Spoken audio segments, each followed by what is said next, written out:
Hello, friends and enemies, heroes and villains. Welcome to Epic Realms Presents Off the Pod. It's not a podcast. It's sort of a podcast, sort of podcast, not a podcast. I am joined by the one and only Supernatural Writer. Welcome in. How are you doing? How was your stream today? You streamed earlier today.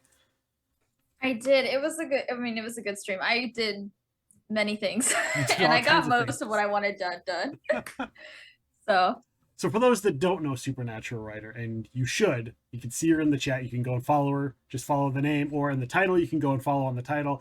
But she does all kinds of awesome stuff. Usually starts off with like a workout, exercise stream, listening to music, making fun of a very specific Metallica song. At least that's the first one of the very first, not the first times I've been in there, but the time where you really stood out to me when I was watching, when you were making fun of Saint Anger for like an hour.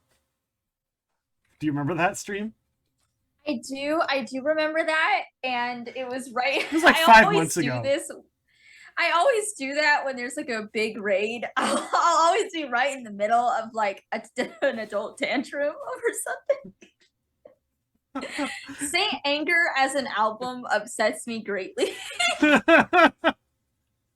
You're like, you wrote down the lyrics, like, that's it. You stopped everything you were doing. You stopped the entire stream so you could rewrite the lyrics so it was written better. Yes. And I think that it was valuable because first off, I got to improv. I got to pretend that I know how to write music. And I, got to appreciate the band. Because like I like to criticize things that I love. I think that it's a good thing to do. It's a healthy thing. Yeah. I'll go to bat for it, but I'll also like tear it to pieces. Like, Right. That's sure. I like it. It's a vibe for me. So the fact Thank you, Octavius and Toasty Toes. Metallica, the whole, history of that album, plus also the things that happened in like that second that second show that happened in like Moscow, where like Axl Rose threw tantrum, and like there's all sorts of things that lead up to Saint Anger's existence, right. And that context, and then also the fact that it's so bad. It all comes together in my mind. I was sitting there during that entire thing, like, you're like, why this doesn't make sense? I'm like, yeah, it does. This is the why it makes sense. You're like, no, that doesn't make sense. I don't care what you say. And I don't remember. I just remembered the conversation. No, Toasty, the thing is that Saint Anger to me isn't the worst thing ever. It just means that I have standards. I hold Metallica to a high standard. And so when I hear Saint Anger, I just get mad because it's not the best they can do. Okay? And you're like, you shouldn't expect the best from the person every single time. Well, no, but it's not the best, and I can complain about it if I want. So that's how I feel. I don't actually hate it the way that it comes across. I'm just really passionate about it. I also love that after you do your workout streams, you sit down and you do your ride along or your work with me, where people can do tasks and stuff like that, and people that are in the chat can actually enter in like music to listen to in the background. And I always love when I'm sitting there, and then all of a sudden, like the other day, somebody's like, "Here you go." Thank you. Hello, Roddy Mama, welcome in. Thank you so much for the biddies. And somebody put in Saint Anger, and it was like 2 days ago, and you were like doing stuff, and you just looked up, like you did this. You were like, for like a second, and everybody just knew. The recognition on your face, and you're like, the look on your face is like, all right, who did it? Who did it? Oh my gosh. And they did it on purpose too. They totally did it on purpose, and I laughed so hard. They know how I am about that song. I can't concentrate when I see that song. It makes me so mad. By the way, welcome in everybody. Welcome in Moonstar and Toasty Toesies and King Iden's dropping a lurk. Who else is in here that I saw? Blue Devils Gamer. Blue Devils Gamer is awesome. Blue Devils Gamer is great. Blind GM, Octavius. Again, Octavius, thank you for the 88 biddies. Welcome in, obviously, Toasty Toesies and Ryvan and I think Bentley. I saw Bentley pop in. I think it was Bentley I saw in here. Somebody was in here. It's There she is. There's Bentley. Yeah. So thank you everybody who is in here. Thank you for people that are lurking and hanging out with us as well. We've got all kinds of awesome topics coming up for you, and this is just the beginning. We're just getting started. So I'm doing good, Moonstar. You're doing good, right, Supernatural? Yeah, I'm doing good. I try not to interrupt. No, that's okay. That's okay. You interrupt. Oh, so I was just typing in chat. I have a feeling we're going to be interrupting each other all night long. Don't worry about it. That's part of the fun of this. That's part of the fun of this. This isn't being recorded for a podcast or anything. So if we stop and we have long pauses or we say a million times, that's okay. We're allowed. We're allowed to do it.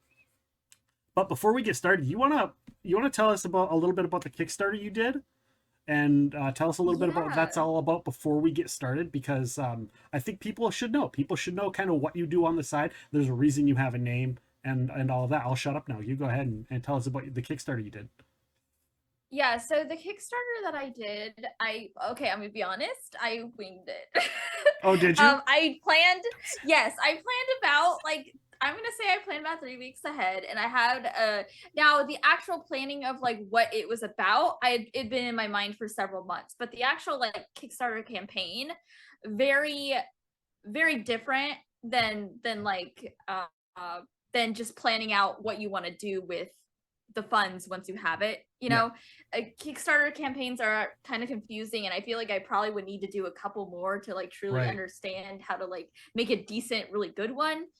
But the Kickstarter campaign that I was about is basically me trying to create a publishing house and company. Now, at first, the idea is that I will be publishing only my works, and this would not be me printing it out myself, right? So I would use a third-party source to print out the books. Now, would I love to eventually take it to a place where other writers can print their own stuff through my company, and like my company would be on their, you know, book as like the person who signed them on? That would be amazing. That's like the goal. And beyond that, I would love to be able to be my own printing press and be able to print it out on my own, because then I can set my own prices and stuff when it comes to that. And I also have full control over how the work is presented and like looks. So that's like my major goal, is to have other people involved, and also on top of other people being involved in publishing on the company, maybe having more. I also want to bring back urban fantasy as a genre. It seems to have kind of died out. What? I understand. What? It seems to have died out. I mean, in the mainstream. Not that like. I was gonna say there's like I could tell you like 12 top-selling indie publishers right now. Yeah, in fact, but in the speaking of which, Justin Leslie will be here 1 week from tonight. Justin Leslie, 1 week from tonight, FYI, for those that are wondering. Podcast. Ooh, awesome. I know. I've seen you, like, there's a lot of indie authors that go self-publishing route when it comes to urban fantasy, because there's not a big foothold in the publishing industry right now for that genre. And so I want to be able to be like, I don't want it to feel like you have to mold yourself to what is exactly popular in the current like space in order to get your thing published. You know, it's really hard to be writing in a genre that most people aren't buying, or that is not really popular in the mainstream. Right. And that's just how I feel. That's one of the reasons why I wanted to try to create my own publishing company and have this there, is because of that, right? Is the idea that like urban fantasy in of itself isn't in this like mainstream. You see a lot of like, especially in the early 2000s, you saw a lot of underworlds and Hellboy.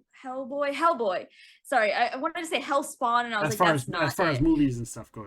Yeah, movies, like, and you see those things, and that's kind of an indication that it was, you know, in the popular cultural consciousness, right? And then that kind of died out in the advent of like Twilight, and then further on to that, things like the Hunger Games and that dystopian stuff kind of replaced. The dystopian stuff, and obviously the superhero movies really kind of took over as well. And then the superhero movies, yes. And so you have that taking up so much of like the main body of what is being sold and marketed.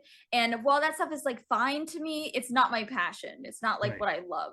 Right. So that's one of the reasons. Another reason is when you publish under your own press versus just publishing with, like, let's say if I wanted to use Ingram Spark, which I don't recommend, because from what I understand, Ingram Spark literally doesn't have a customer service department that you can contact on the phone. Yeah. So if you've ever had that problem and you know and you understand the literal pain of having to talk to someone through just email, Right. especially when money is involved, it's Yeah. pretty excruciating. But like Ingram Spark would be on the cover of my print, right? But with a publishing company that I own on that print, if anything were to happen legally where I needed to defend my copyright ownership, a company and LLC always has more representation Right. as far as the law cares about than a individual sole proprietor. Right. So it's just, there's also that, like, that legal protection is also part of the reason why I would want my own publishing company and why I tend to make one and publish my So can people still stories under it. participate? Did you extend the stuff for it, or is it just like, you know, people come watch your stream and help you out there, and that's how they participate after the Kickstarter was over? Could you repeat that, because for some reason my headphones Your headphones just went completely made yeah. that. So after so the Kickstarter's over, can people still go there? Because I know sometimes you can open it up for late Kickstarter submissions, or do they just like help you out on your channel? Do they have ways of still participating in that vision? So the Kickstarter, everything up on the Kickstarter is still there. You can put questions and any kind of concerns that you have up there on your own. There's also, for people who are backers, it's in the Discord. There's a special channel in the Discord for people who are backers. So that's where most of the activity happens, when there is activity. I would say that, like, I am very transparent with where I use any kind of bids, donations, subs, anything like that. It either goes back into things for the stream, or it goes back into the publishing company, or it goes literally to my rabbits. And I always tell people what I used. Hey, but you're making the rabbit do the work. Yeah, I always tell people this is what I'm using this part of the payment for today, because I feel like that transparency is important, that like people know this is what I used it for, and you can like see it's physically there. I used it for that. And the rest went towards saving for the publishing company. Yeah. So and hello Pixel Rex, Monkey Swag, that's and my Steve big the Shark thing. Weckleman. So of course, any donations through like a Streamlabs link, a Ko-Fi, things like that, especially Streamlabs and Ko-Fi, I never take those and spend it for myself. That's always saved for if something horrible and traumatic happens. Yeah, like my PC, my laptop completely died. I couldn't stream, and I used everything that I had to like get into a computer so that I could stream. So, and then we find out it doesn't like Zoom, right? We find out it doesn't like Zoom. It hates Zoom. It's tried really hard. It hates Zoom. And Steven, it's great to see you. Hi. We weren't trying to like not see you, but hello. I was like, no, that Steven guy, no. Like, hopefully we can ignore Steven. Steven won't even know.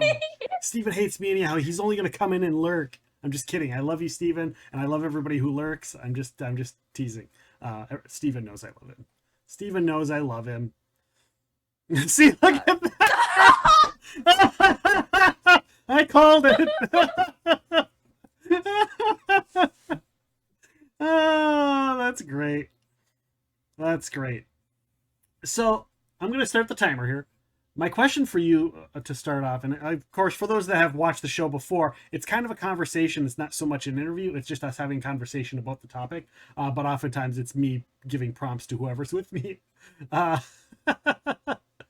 So do you have a certain genre that you like above all others, or are you like all over the place when it comes to music?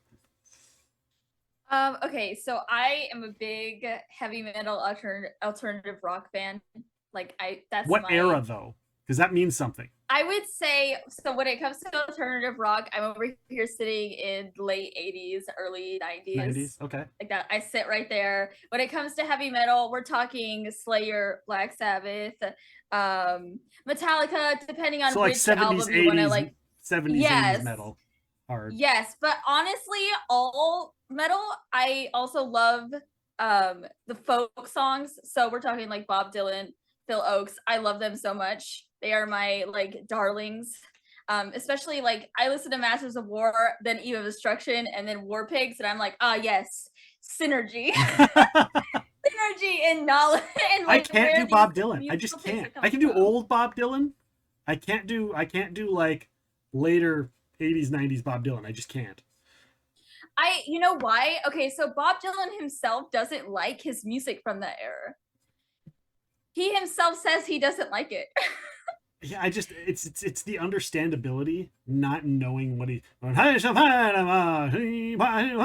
like, what the hell is he saying? I don't what, like, I'm not big into Yeah, lyrics, and but I want to know that there's lyrics. I want to know if there's something coherent being Yeah. said. No, it totally makes a lot of sense. And it's not like not every one of his songs. I do find that he is a little flowery with his lyrics and stuff. That's why to me, Master of War, Blowing in the Wind, A Hard Rain's Gonna Fall, these songs, they hit on that. I'm trying to like really narrow in on the vibe that I'm trying, and I try and be like Well, coherent. I'll let you think about narrowing in. I want to say one of the things I don't want to take away from Bob Dylan. He is still a musical genius. Any song that he's written that another person has done has been amazing. It's just him specifically singing that I'm not a big fan of. His later singing, early singing is all right. Yeah, no, then that makes total sense. I mean, like, I Frank would say Zappa? that there's a huge difference between the early Metallica music and like the later one. My favorite album of Metallica is, well, not my favorite album, but my favorite song is probably Sanitarium. Okay. I love that song. I'm a big fan of it. Kind of blends I'm a it big fan blends of Kill 'Em everything that I All. like. It's kind of heavy, but it has more of like it's a little bit less like screaming at you in your face, which Right. I like a mix of that. I don't like it just to be full, complete that. Right. Same, I like it to be same. like a mix. Yeah, the Kill 'Em All album I think is my favorite Metallica album. It's got so many good songs on there, and some that are just like these sleeper songs that didn't get like put out there into the world. But it's like I hear that song, like I hear the Four Horsemen song, I'm like, this is awesome. This is an awesome song. Yeah, and that album is really good. I think that you have songs like Enter Sandman and Wherever I May Roam. Yeah. And Nothing Else Matters. And part of the problem with Metallica is that they went mainstream. And I know this is like really like, oh wow, like you're trying to like gatekeep this like genre of music, but part of rock and roll is the is being kind of against the grain, right? It's that feeling of like rebellion, that like there's something that you just look at War Pigs, just look at the what Masters of War, when you listen to that song, that feeling of like discontent that you feel when you hear those songs. Yeah. And you realize that that is the heart of rock and roll. And that's how jazz became rock and roll, and how those movements like started to create that kind of music. And so if a song starts to lose that, whether it's through the cultural conscious or through, just the way that the band decides to portray their music, I think that part of the heart is a bit lost, right? I'd like I think to that's why it's hard. I'd like to intercede like, on this comment, and I don't want to say play the devil's advocate because that's not really a thing. But at the same time, if you're doing the same thing over and over as a musician, as an artist, it starts to get old. And I think part of it, part of their musical change was them as an artist trying to branch out and try other things, because you are an artist, and if you're just painting Mona Lisas every day, the Mona Lisa is no longer special. You know what I'm saying? Yeah, and I agree with that. I'm just more making I don't like to speak in absolutes when it comes to right stuff. right I think just like in a broad strokes, I feel this way.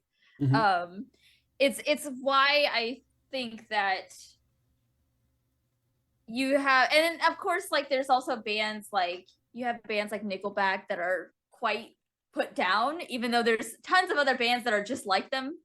Like there's tons of other bands that are comparably skilled, right? They're not great music, but it's very much so music that you could exist with. I loved that for a decade everyone loved Nickelback, and instantly overnight everyone hated and loathed Nickelback with every fiber of their being for no apparent reason, just because it was Nickelback.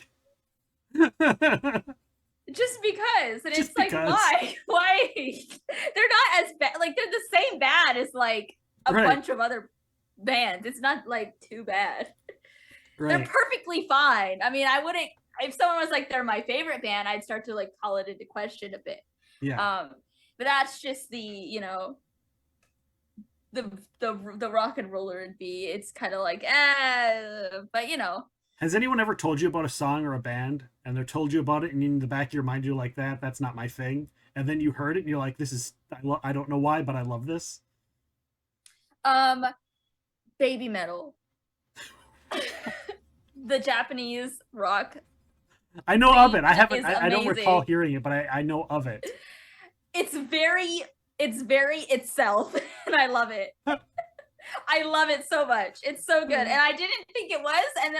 And then I would also say that K-pop too. Like I was very kind of like, I don't know if I am vibing with this, but Right. I think, because when I listened to songs that I really liked in like Japanese or Korean, it was usually songs that were in the beginning of anime openings. And those are not like the anime that I watched, they were not like K-pop adjacent kind of music. Right. So I didn't like, you want something that like pumps you up, and I'm talking like the Darker Than Black OST, like that thing like just does something to me and I love it, right? But I really do like K-pop, and I think that music is pretty good. And it has its own like vibe and time and place for it. You Well, will find Black Sabbath and like Blackpink on the same playlist for me, and you will find it, and it will probably be right next to each other. oh, you don't want to know the stuff that's on my playlist right next to each other. Rolana Halo loves. She's very much talking about baby metal is amazing. Roddy Mama, it's very itself. Quote of the night. It's very itself. I love that. Yeah, I have a weird variety of music. I'll have a heavy metal rock next to Eminem, next to some folk singer doing old Irish whiskey in a jar, you know, or Irish It all music. hits different, but it touches a part of your soul. I think that's Yeah, important. or I'll get like a '90s Boys to Men or something will pop up there, and or a Rod Stewart. You'll never know what will pop in there. What is something that you suggest to other people that most people are like, no, not my thing? um okay, Thoughts. I don't, a lot of the things that are more like fringe for me, I already know most people aren't gonna like. I'm trying to think. Public Enemy. I like the Wallflowers, I would say. I don't think, I mean, they're very Goo Goo Dolls-esque, but they're just not quite, they just don't quite, they never really got there into the same space, if that makes sense. Thank you for the gift sub to So Supernatural Writer. I appreciate Look you. at that. Blue Devils Gamer got you covered. Got you covered. That's our first one of the week. Thank you so much, Blue Devils Gamer. Guys, go check out Blue Devils Gamer. Awesome community member. We need, by the way, Blue Devils, we need to play Fall Guys sometimes. I need to join you for that. Do you play it? Well, I'll ask you that after the timer's up.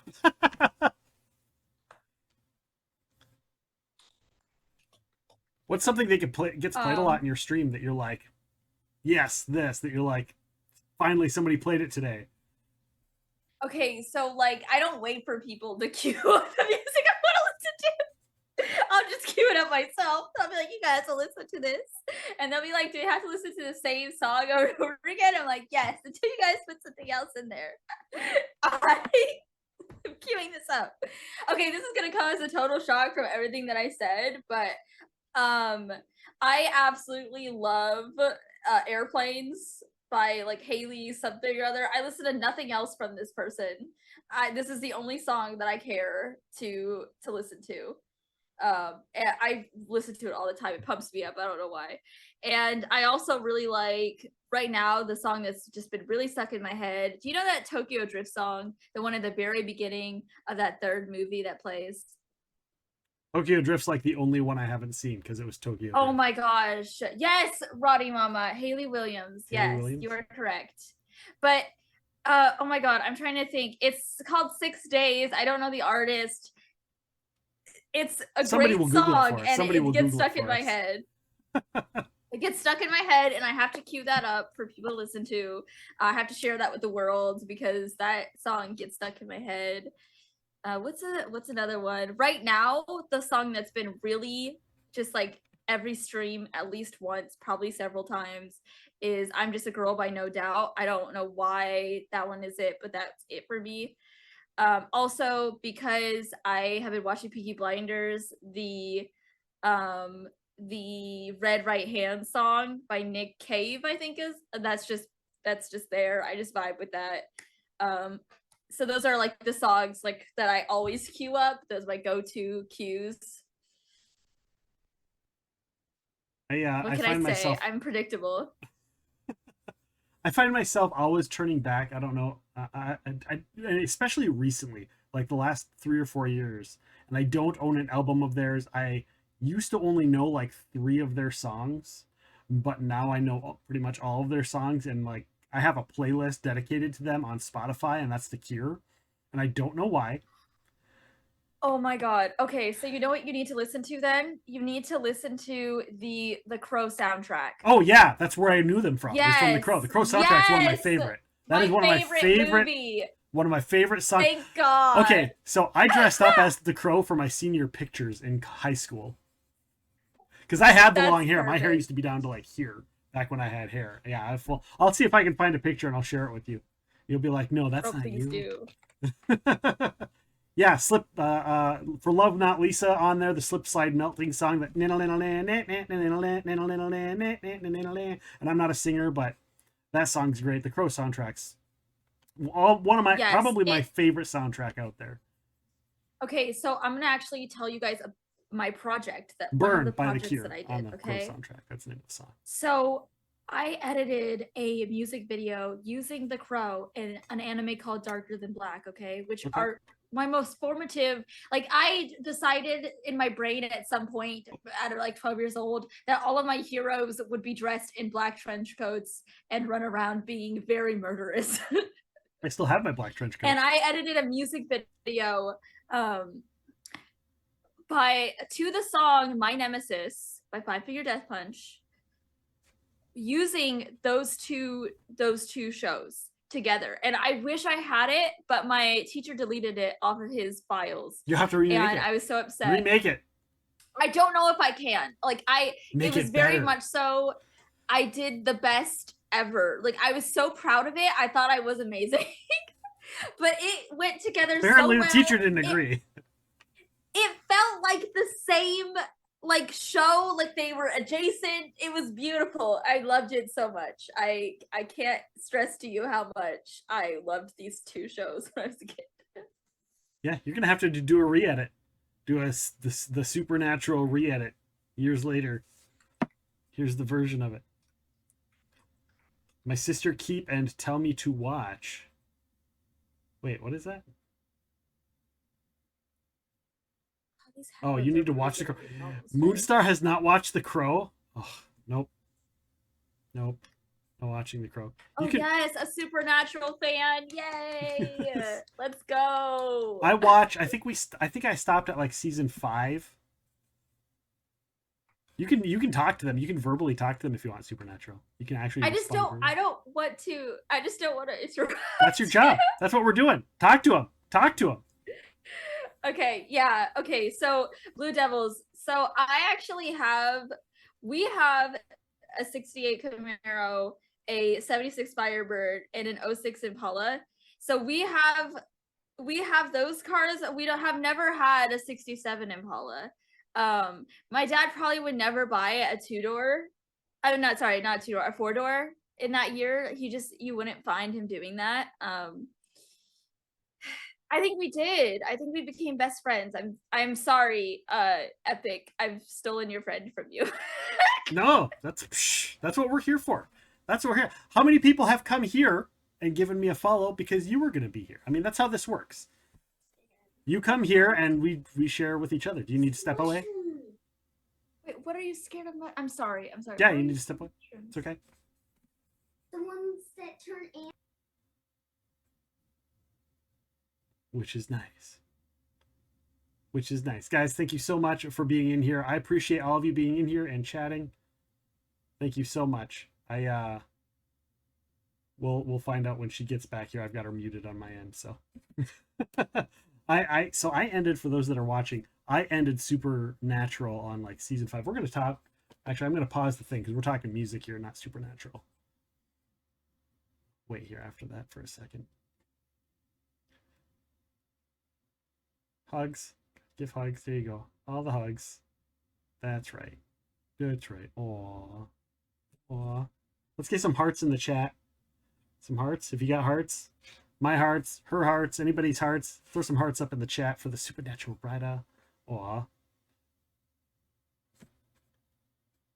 It is nice to meet all of you. All of you who have come in with Supernatural Writer. It's freaking awesome. Thank you all who have come in here and join us. To all of my people that are here that have gone and followed Supernatural Writer, thank you so much for doing so. You guys are awesome. It's been great so far. It's going to be a riot. We've got all kinds of awesome stuff to happen coming up. Happen for which to come up.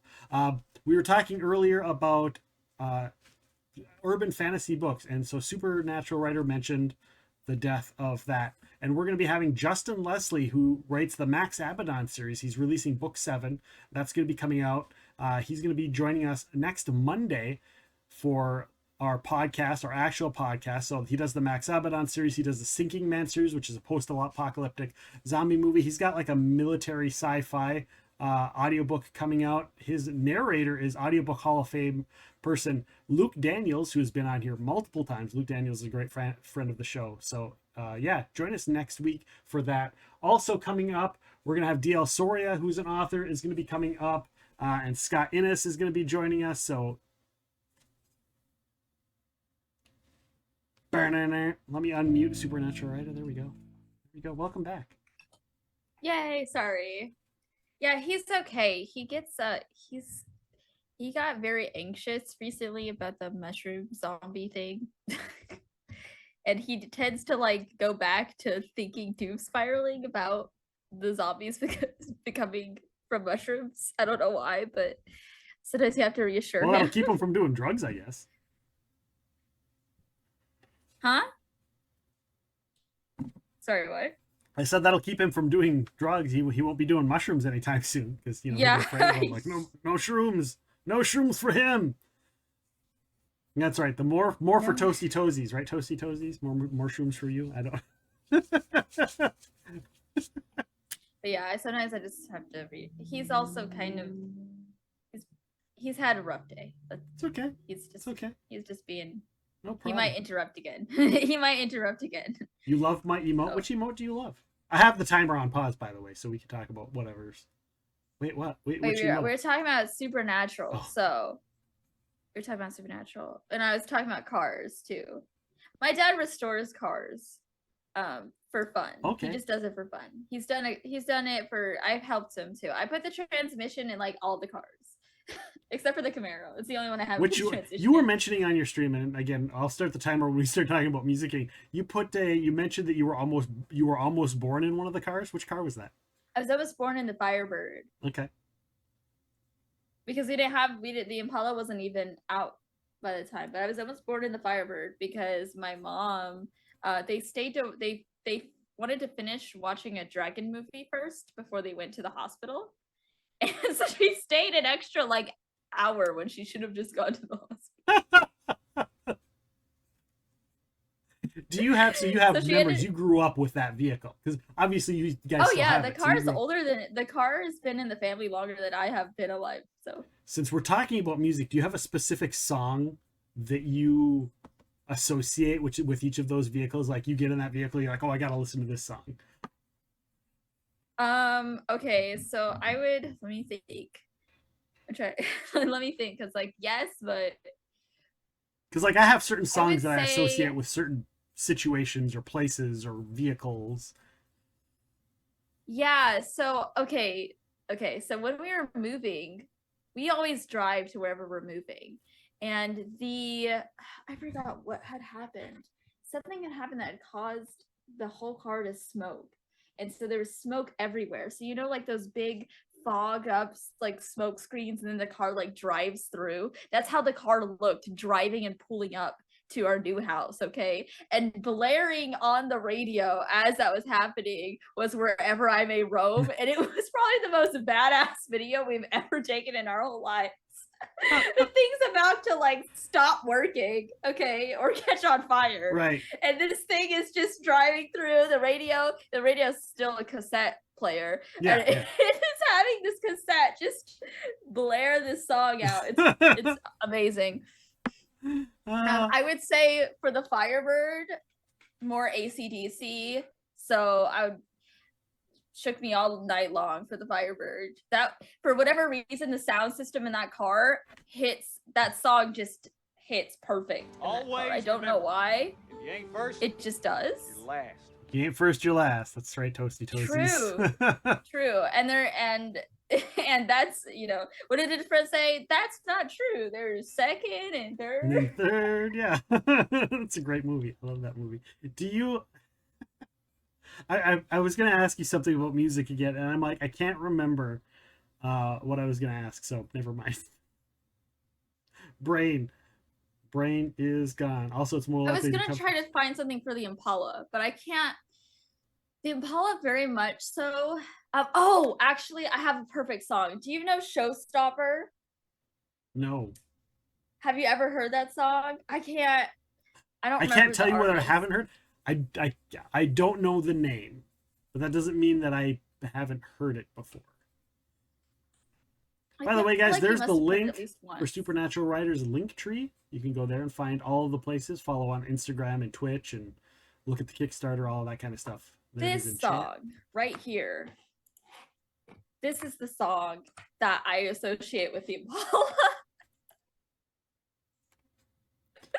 Because even though it was the Firebird where I broke the CD, no, it was the Impala. I broke the CD to this soundtrack in the Impala. I dropped it on the pavement of my aunt's house and I broke it. But we used to always listen to that song there. Raid! Hey, our alerts are working today. It only took 4 weeks for me to get, or 4 days for me to get it fixed. Welcome in, Raiders. Let me hit the timer here. Here, I'll just dance in the corner. Welcome in, Raiders. Yeah, boom, boom. Boom, boom, boom. Thank you, Pixel Next, coming in with the raid. I would ask you what you were doing, but we know what you were doing. Pixel Next was probably playing Baldur's Gate. No! Oh, fuck! Why? It's a little clip of the one and only Pixel Wow, Next. this sounds like my Saturday night. And Oh, Octavius. God, I hope not. Thank you guys for the raid. Welcome on in. How are you all doing? We're doing Off the Pod with the one and only Supernatural Writer. She's on this side of me, even though my finger wants to blur out. Why? Where's my finger's not? It doesn't. Whatever. But welcome on in. We're doing Off the Pod. We're talking musical instruments right now. Yeah, I'm to your right. I think that's to your right, unless it's flipped. Yeah, you're this way. Okay, I'm actually the other way on the thing. If you point the other way, you'll be pointing No, at me on this stream. way. No. If you point the other way, now you're pointing. No, not that. Oh my gosh! It's like the scarecrow from. Yeah, it's one of these ways. What? That way. The scarecrow from Wizard of Oz. Welcome in, Pixel Next. Welcome in, Raiders. Off the Pod. We change the subject every 20 minutes. We have a special guest every single time. Sometimes it's a streamer. Sometimes it's a friend of mine. Sometimes it's an author. Sometimes I trip over my words and I don't know why. But welcome on in, Raiders. Thank you so much for being here. I appreciate you all for joining us. We are talking musical interests and just shenanigans. Tonight is going to be a night of shenanigans. We can already tell. So what I was going to ask you, and I forgot, and then I remembered, was are your musical influences from other people's music, like family members listening to music or parents or anything like that? Because you don't look And you know, I'm not going to judge a book by a cover. You don't look like you grew up on 70s music and 80s music and whatnot. So that's kind of why I'm asking you, is that something that was like you got from family or friends, or just what was playing on the radio? So basically everything that I listened to was on the radio, or what my dad had for cassette tapes when I was a kid. Because there was like some MTV, but that was mostly country music by the time I had cable. And then by then it was nothing. You know what I mean? Like there was no music. I have very vague memories of like country hits being on MTV and then nothing. Yeah. So I mostly did grow up on like older like music from like the 70s, 80s, and 90s, because that's what my parents listened to, and I didn't really do anything else besides be with my parents. Yeah. Because even like I went to school, obviously, but like I never jived with the music that was out or like current, or at least the music that was the most like listened to. I never jived with. Not that like there wasn't ever anything that I didn't like, but you know. Right. So I would say yes. Now Phil Oakes, Bob Dylan, The Cure, that's more my taste that I just like as far, and also like K-pop and stuff. Like that stuff is more bands that I chose to like look for and stuff. But the actual like heavy metal, you know, alternative rock scene, that was more my parents, I would say. It's like I grew up listening to that anyway. So I just kept listening to it. And then everything else I developed from searching for something that was like that, but a little different. Yeah, same here. My mom was like, a lot of my music that I listened to, I might not have liked at the time, but I find myself looking back and being like, yeah, I really, you know, I'll listen to a Rod Stewart come on the radio, be like, hey, this is Rod Stewart. My mom used to listen to this. This is great. Or, you know, like a Phil Collins, like we went and got a album. There's an album called No Jacket Required. My mom used to listen to religiously, and I loved the album. I ended up stealing her cassette so I could listen to it. And I went and I bought it on vinyl because we got a record player. And I was like, I want this on vinyl. And I bought it. And then I think it was like 4 months later, we had a thing. It's like, oh, I found this on vinyl. I've been looking for it forever. We get home. It's like, I already have one. I'm like, oh, never mind. I already have it. So now I've got two. Yeah. Or Bon Jovi is a big one. I really like Bon Jovi, but my mom was a huge Bon Jovi fan, and I at the time wasn't. But then I became a Bon Jovi fan after the fact. So. Yeah, Bon Jovi for me too. I really like Bon Jovi. Although, as you know, as Dean says, Bon Jovi does rock occasionally. My defense. My defense of Bon Jovi. All right, let's listen to this Danity Kane featuring Young Jock Showstopper that you posted. Do a little clip of that for you guys. Oh, hitting the clubs, y'all hear me? Okay. We in the car, we ride slow, we doing things that the girls don't do. Danity Kane. The boys here, we smile back. All my girls Jim Johnson. in the rainbow Cadillac. It's Bad Boy. Is this it? Show stopping at the letter. I probably can't play too much of it, otherwise I'll get DMCA for it. Hydraulics make our heads go nod. Hair blowing in the breeze, yo, we superstars. Well, being a very straight male, I can't not look away. So I got giggles.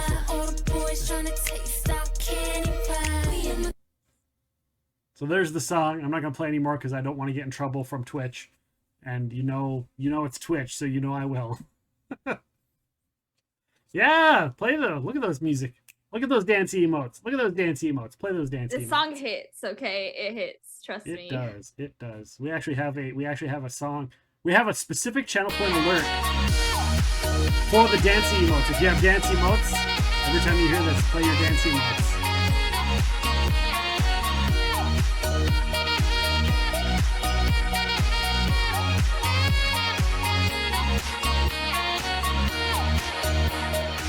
Are you a fan of the epic sax guy?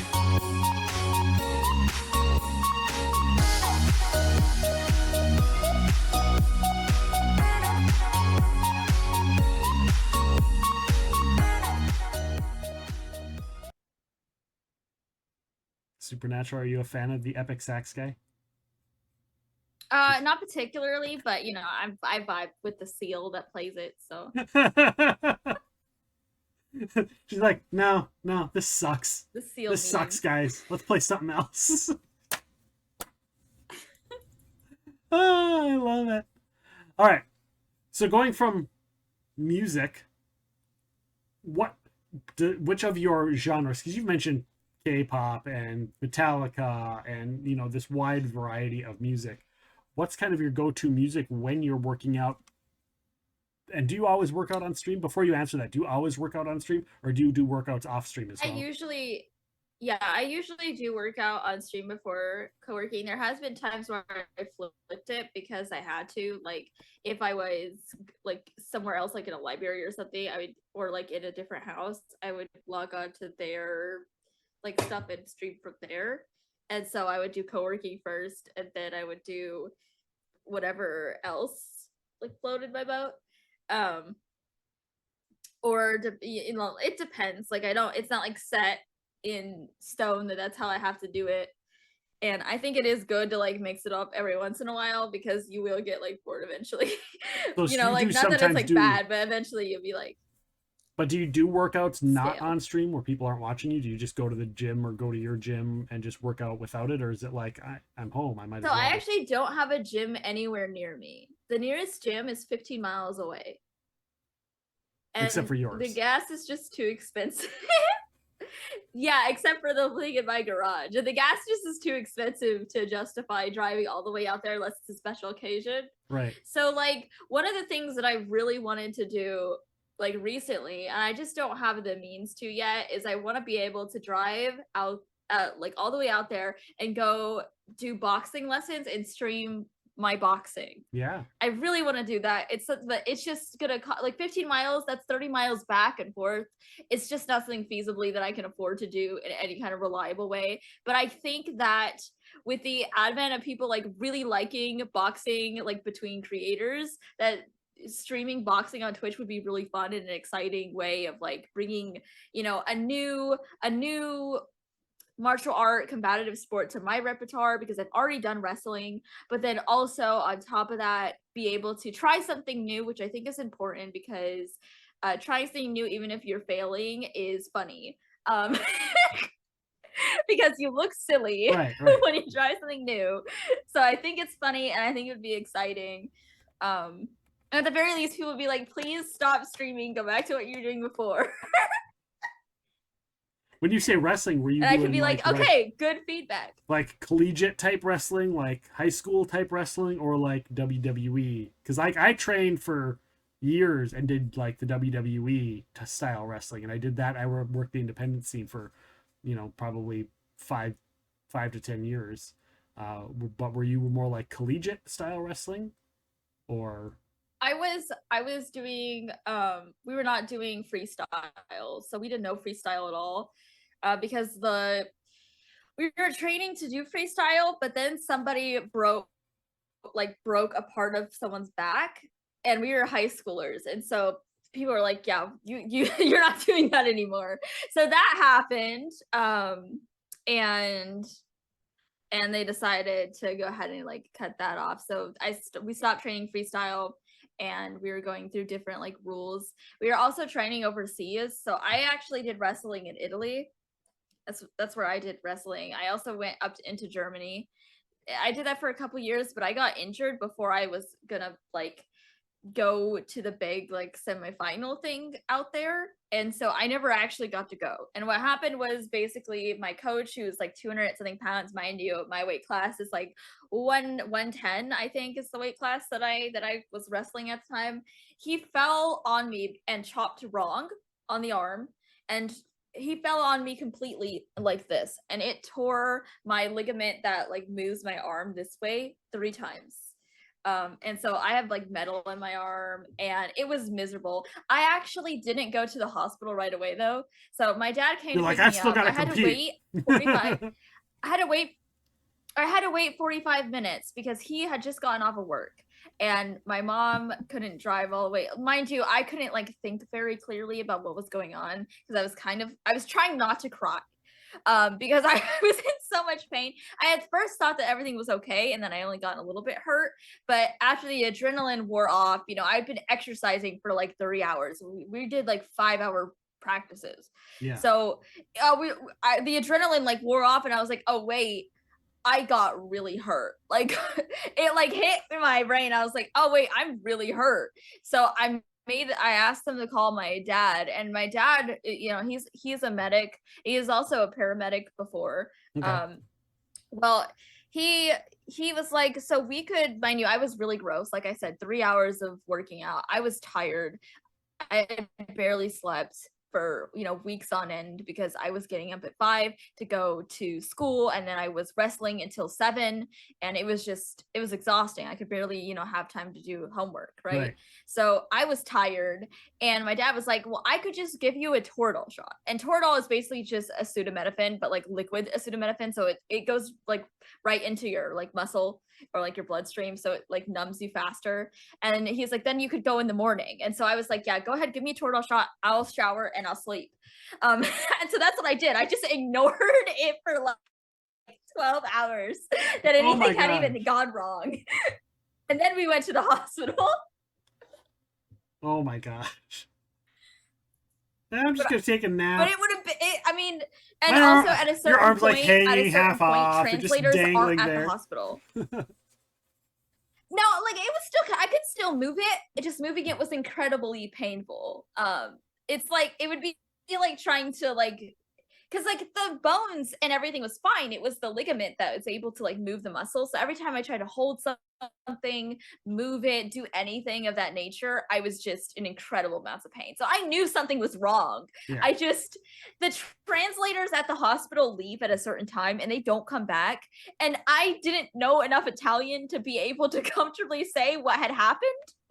And so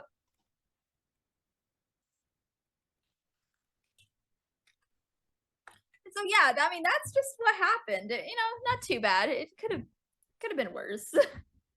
Do I recommend everyone do that? No, yes, but it wasn't everyone. There was nothing that they could have.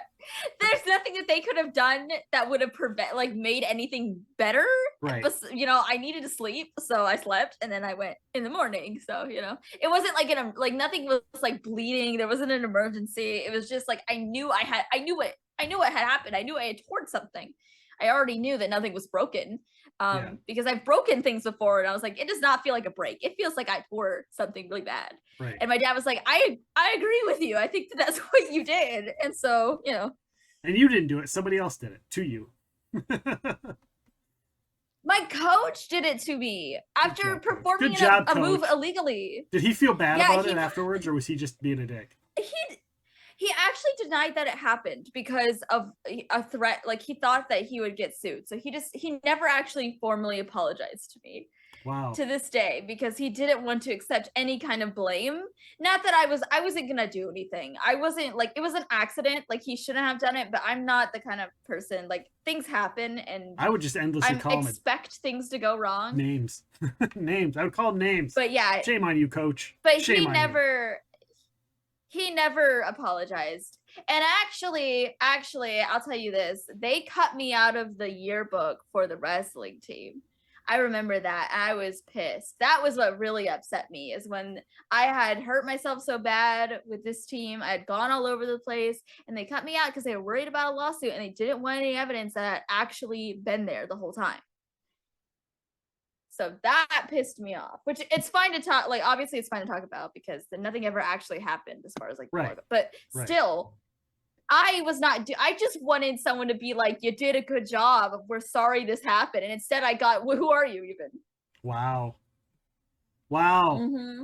But that's okay, because look at where they're at now and look at where you're at now, and you can talk smack to them and they can't do anything about it.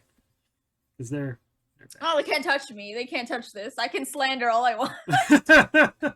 So what is your favorite exercise to do when you're working out, and what is your least favorite exercise to do when working out? Okay, my least favorite, deadlifts. I just do not vibe with them. I hate it. I don't know what is wrong with me. I've gotten a lot, like before I wasn't doing deadlifts correctly, so that was part of it.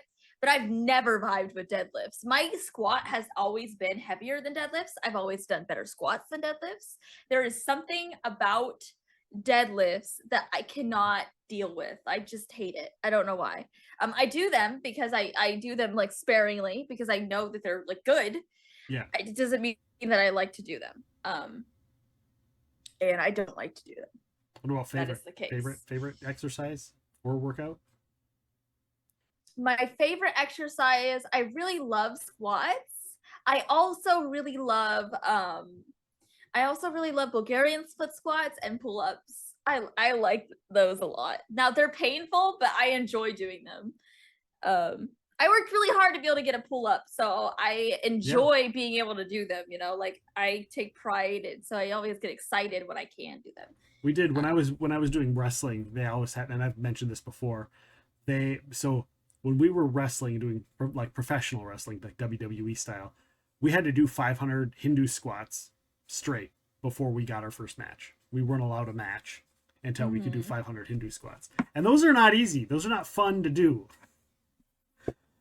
To just go, oh no, down, not at all. Down, up, down, up, down, up. And you have to like do the arms and the 90 degrees of the legs and all that. The repetitive nature. Oh the my repetitive gosh. nature. So that bad. starts to But I tell kill you, me. later, 10, 15 years later, I was in college and I had to take like a gym type class, and they're like, okay, we're going to do assessments.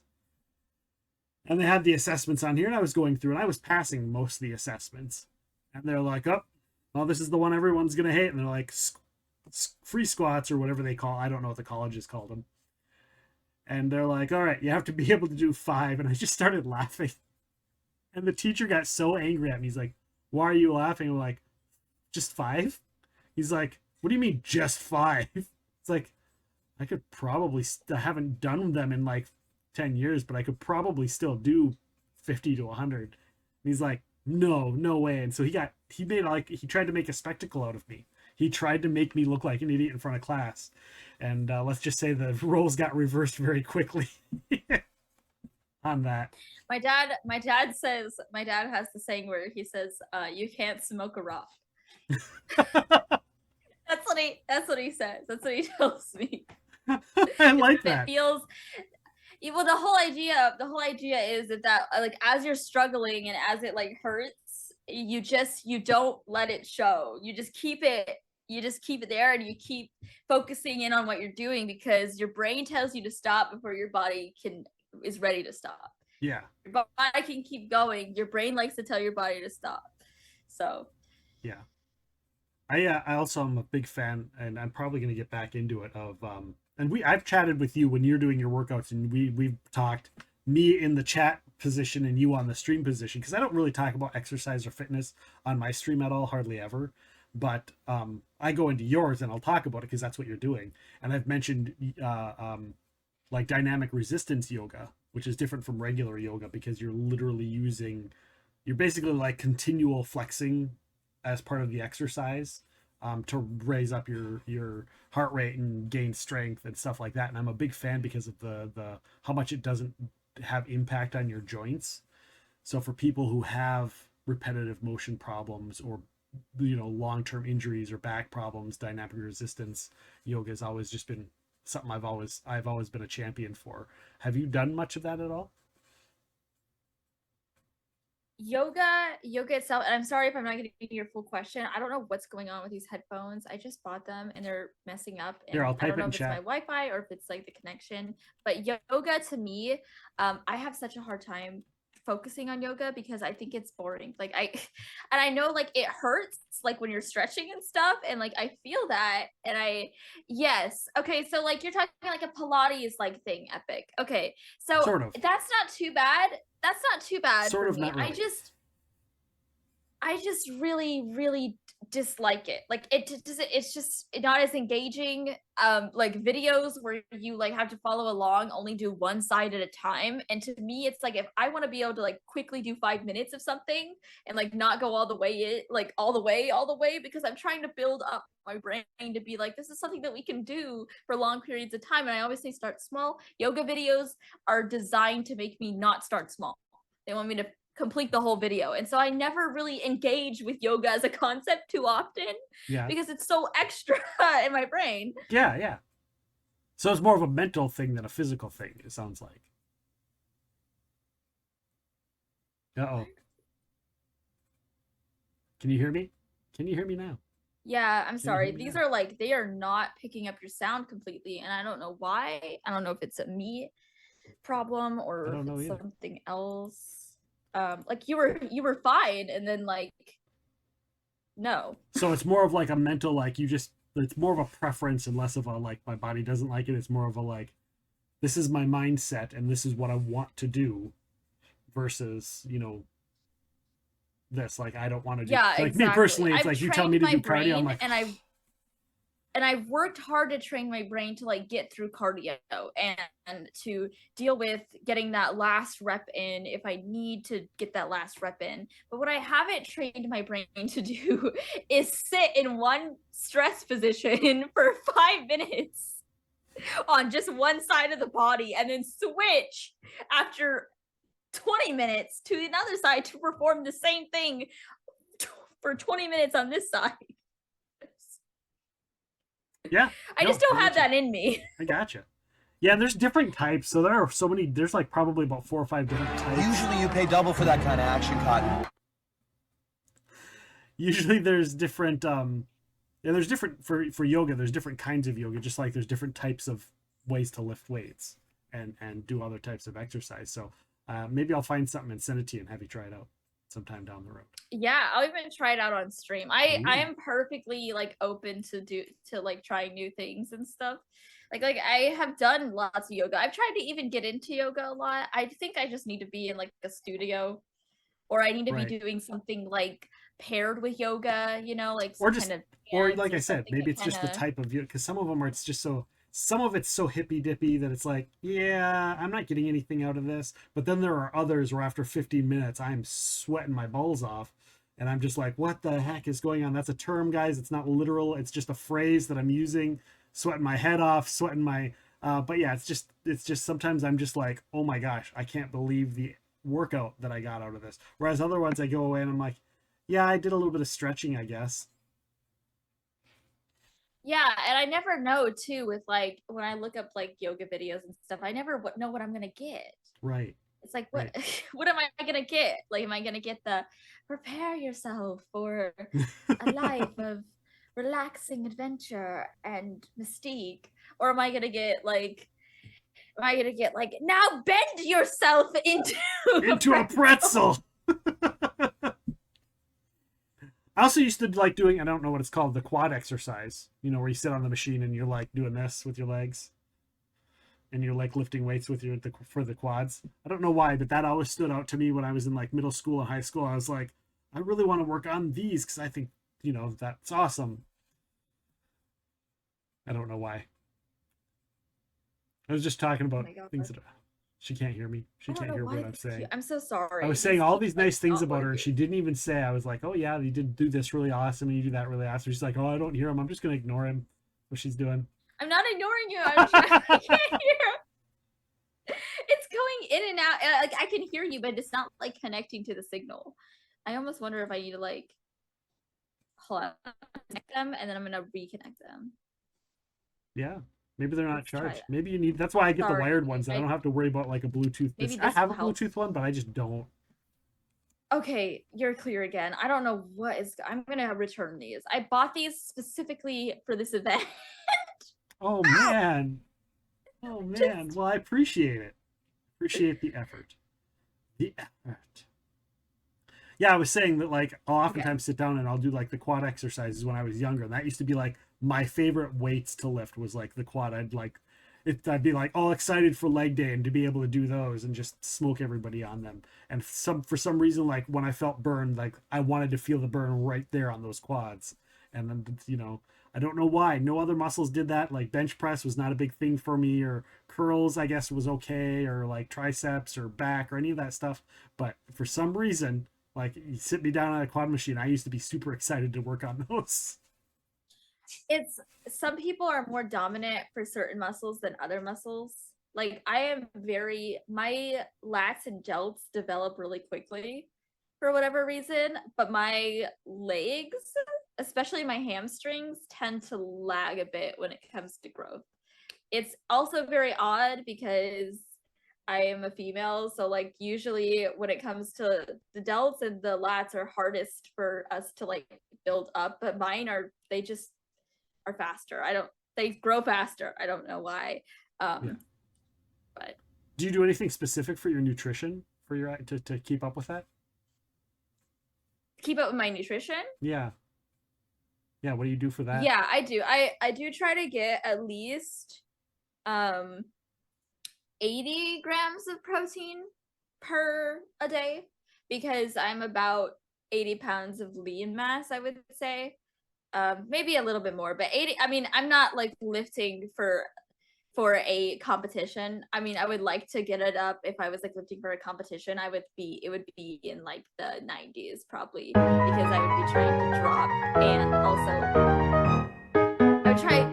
It's possible to get to lose fat and gain muscle at the same time, but you have to be very like on point with it. Like the stars have to align. It has to be absolutely perfect. Everything has to hit.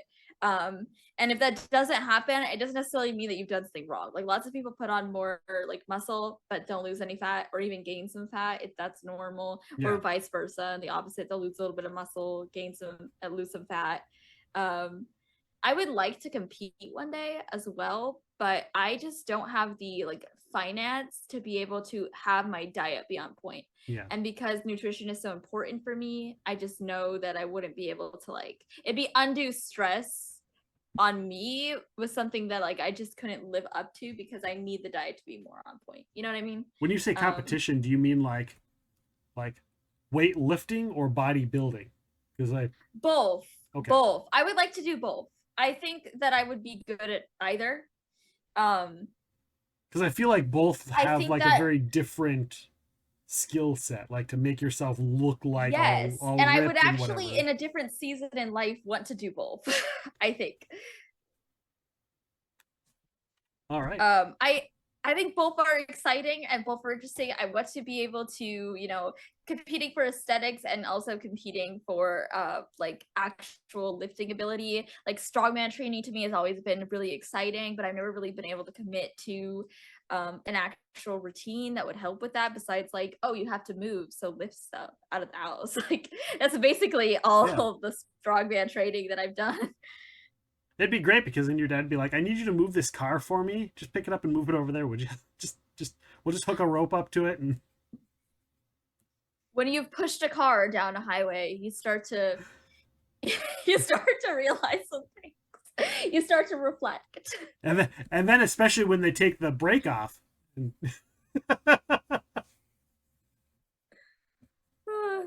All right, guys, we're going to take a quick break. We're going to step away. Make sure to stick around, hang out. If you haven't, go over and follow Supernatural Writer. Give her a follow here on Twitch. Go on to anything else, too, her Instagram and whatnot. The link is up there. You can scroll back and chat and find the link. It is up there, her Linktree link, and you can find all of the things and follow her at all of the places. So we will be back in just a little bit. Get up, stretch your legs, get a refill, but don't go anywhere. We will be back. I'm also going to play a quick ad while we're gone, so it doesn't really matter that that ad run. So we'll see you guys in a little bit. We'll be right back.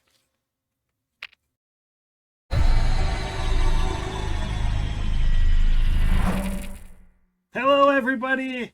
We are back after long technical arrangements and trying to figure stuff out. We have returned with the one, apparently the only, the $8 AirPod headphone pod thingies. This is where it's at. That's where it's at. That's right. Technology never wants to work. That's what, like, I've got a cord. Like I have a Bluetooth thing, but I pretty much just use it for my phone. I got it for streaming from my phone, and I'm like, nope, I'm just gonna hardwire plug in. No issues yet. So welcome on in. Thursday 12:40. I hear licking batteries helps. Yes, especially if you can get both sides with one tongue. That's where it's at right there. Yeah, there's a whole, category on Twitch of people trying to figure out how to perfect that art. The art of licking batteries. That is an art. Yeah. 9 volts. That's where it's at, guys. 9-volt batteries. Just It's that little jolts to your Yep. system. have you ever done that? Have you ever done that with a 9-volt? You know, I haven't had the opportunity. It hasn't presented. That's how you itself. know if a 9-volt has power or not. It's the Yeah, old can school. you feel it? Yeah, if you touch it, if you touch the 9-volt against your tongue and it goes, and it feels like you ate something sour, then you know that it's got some juice left in it, and you can use it.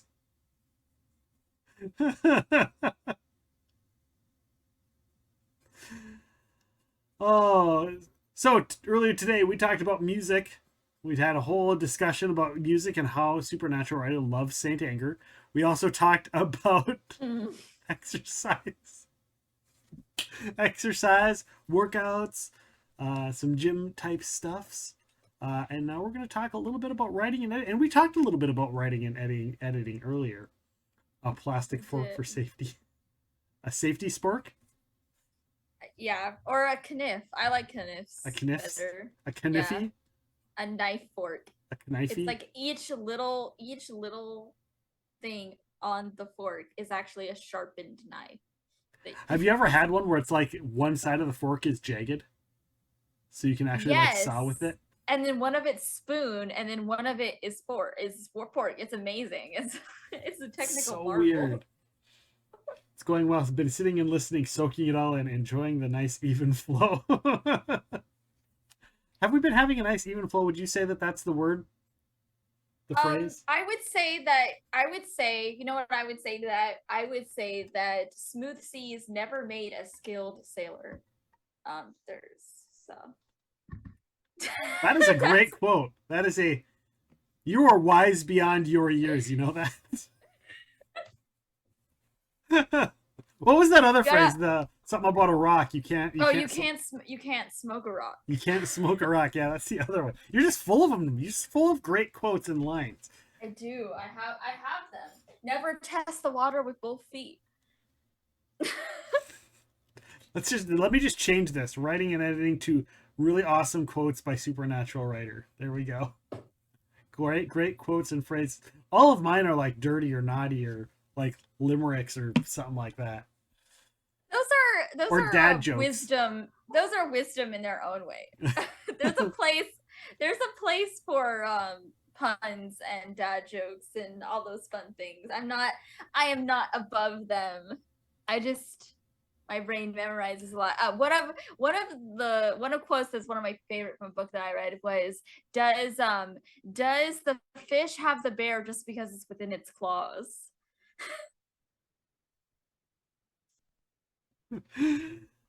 Oh, I love it.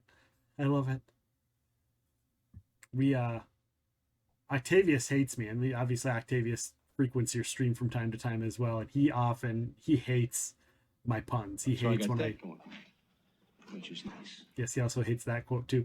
He hates my puns. Whenever I pun, he's like, "Oh God, it's a dad joke." I'm like, "No, it's a pun. It's not a dad joke. It's a pun." Okay, so I'm gonna explain something that people don't seem to understand about puns and and just generally like the nature of things. Can you see this board behind me? A little bit. I'm gonna erase just everything that has to do with my stream just to showcase how this was explained to me. All right, we're gonna scooch you over on the screen here a little bit now.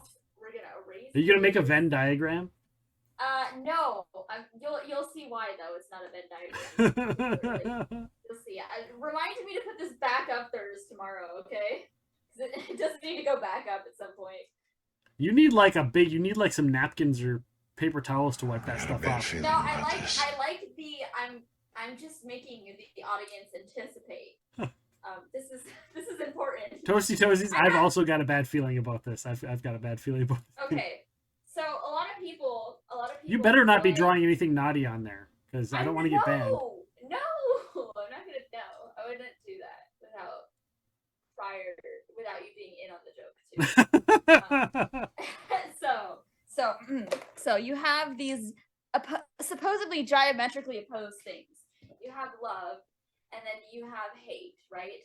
But everything, no matter what, always leads back to itself. So if you go too far into love, you will end up back into hate. And when you go too far into hate, you will end up back into love. Therefore, my hatred for Saint Anger is so extreme and so intense. Pretends to Saint Anger, right? That it actually leads straight back into love, which is here, which is what they don't understand. So you can say, oh, I hate puns. But if you hate puns so much that you talk about it so often, you get right back to loving the puns. There we go. So Emmy, Kiko, Octavius, you love the puns. You love them because it's a circle. It's not a straight line. It's not this line thing. Everyone wants to make things a line. It's not a line. This is geometry, baby. This is going right into a circle. This is not a circle anymore because I've just been drawing over it several times. But you get the idea. It all comes back to the same thing, okay? And this right here, this is what makes the world go round and round. There's a reason why we're not a line, you know, or a weird jagged dome thingy. Emmy says we'll just ignore them most of the time. No. Don't worry. We'll circle back around to it. See what I did there? We'll circle back around to it. Yeah. That's a double pun because we'll circle back around to it. Yeah, and so this is what always yes. Say anger is the noose in which I will, you know, it's the tightrope. You know, what is that song? Slave to the Grind. The song Slave to the Grind. There's a particular line. I will find it so that I can make this pun, this reference. Right, you have asked I'm for trying this. to. I haven't There's a asked for very anything. specific reference. Here it is. This is in fact the line that I was thinking of. Okay, as Saint Anger is wrapped around my neck, you know, the noose gets tighter around my throat, but I am not at the end of my rope, which is just 3 different puns and contextual layering at the same time. Oh no. So I think that I should just be congratulated on my skill and prowess rather than rebuked for my, you know, hatred, which is really just my eternal I don't think love and Supernatural Writer gratitude. even hears the alerts. I do. I'm literally, it's phasing right just by me ignoring because I it. have so much I'm thinking of right now. I wasn't sure. I was like, stuff's going on. She's just like, nope. Screw you, alert. I it went right over my head. Woo. I heard it. It was in the background. Why is the rum always gone? I don't know. Why is the rum always gone? Do you know why the rum is always gone? Yes. See, that's what I was. That was what I was referencing.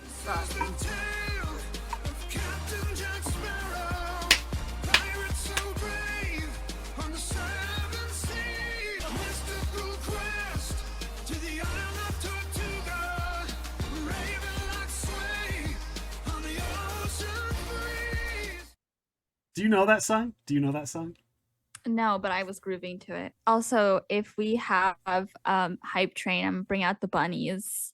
So that's just Oh. a slight incentive for everybody if we're And feeling it started. I have to remember the buttons. Are It's we like feel- this one, and I it's thought this we were one, and it's feeling this it. one. Now you have to Good. listen to this one, and then it's that one. and I then thought we were dancing. feeling it. I just We're wanted dancing on to the try to, you controller. know, We're get you dancing. guys to get over there, you know, get into Don't it. know what these Get buttons into do, it. but so for those that don't know, for those that are new, those that are coming from Supernatural Writers community, every level of completed hype train, I eat a spicy hot chip. It's this one, and then it's that one, and then we're If I can get it. dancing.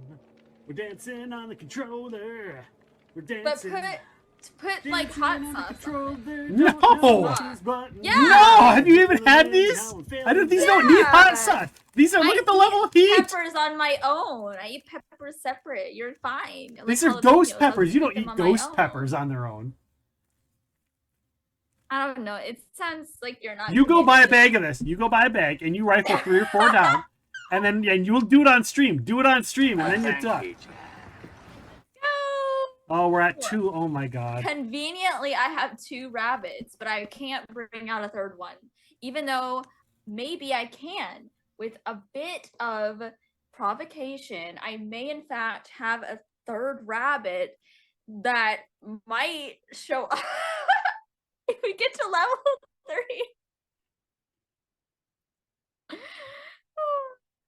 Listen, I was trying to make What a you pun, told you about okay? the sampler box? Have you gotten the sampler box yet? What brand is the chips? Packy. It's the same brand that makes the one chip challenge. Oh no, I feel like they could do better. Like if you can't eat more than one, you know, You. like you Oh my shouldn't. god. You shouldn't eat. Oh my. you Are you trying to insult me? Have you done the one chip challenge? Have you done it? I haven't. I don't even know what it is, but I did bite into a lemon for fun on stream once. So Okay. Thank you. I have to see the third rabbit. I have okay, to see okay. the third rabbit. Okay, I'm gonna take these out of my ears, which means that I will, of course, be unable to hear Epic. It's not that I'm ignoring Epic, of course, because I would Again. never do that. I'm just taking these out of my ears to Okay. get my rabbits, and because I promised that I would show them to Okay. you guys. Okay. Okay. Definitely not ignoring Epic, but now that I can't hear Epic, this can be my stream. I'm kidding. I'm gonna go get the rabbits. I'm sorry, Epic. I had to say it. Okay. I'm being. Oh. You have to see this third rabbit. What are you gonna do? What is she gonna do if we hit 4? Oh god, I have to do a third chip. Son of a bitch! I gotta do a third chip. Oh. Ah. And you need to. Yeah, I see that. I see that. I'm on. This is my third one. This is my third one. Oh.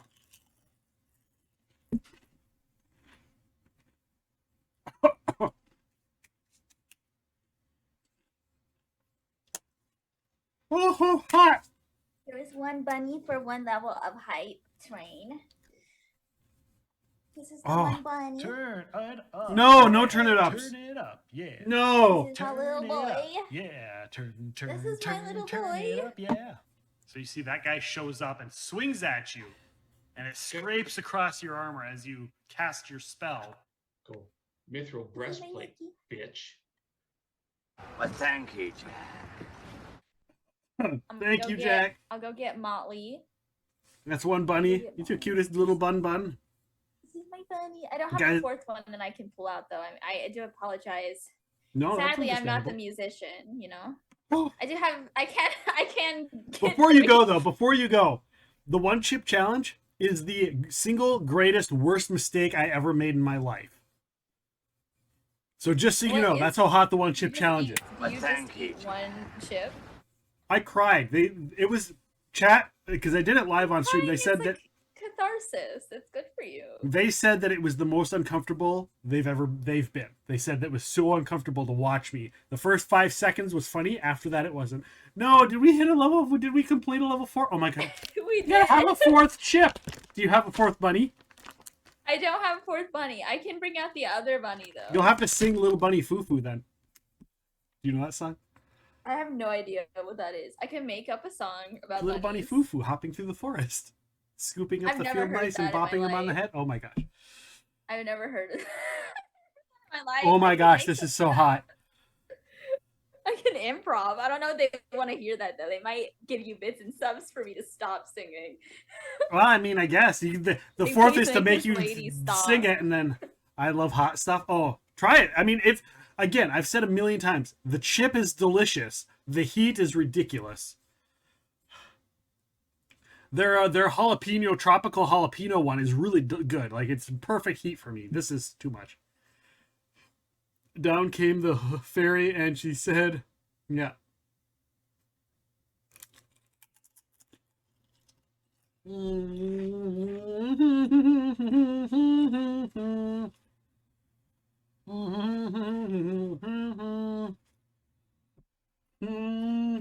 Hot, hot. It's so hot. Burning my face off hot. It's hot, hot, hot, hot, hot. Burning my face off hot. I can't feel my face or my lips. It's hot, hot, hot. It's hot. Oh my gosh, it's hot. Ow. We've got spice. We've definitely got spice. By the way, if you ever have these, don't breathe in while you're putting it in. This is my certified small boy. Oh, look at that little bun. His name is Motley. His name is Motley.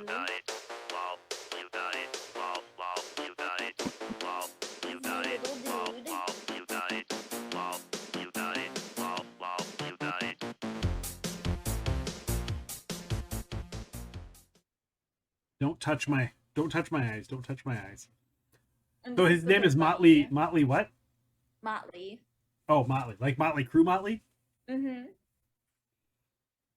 I named him. He's super cute and adorable. He's my creature. He's a certified small boy because he's only 2.9 pounds. And you're supposed to be 9 pounds. He's just a little guy. So you have 2 bunnies. You are the 3rd bunny. And then you have to Yeah. improv a little bunny foo-foo song. I don't know if you want to hear that. I can try my best. Certainly. I can do my best. But, Apparently this stream is all about making up improv songs that are horrible.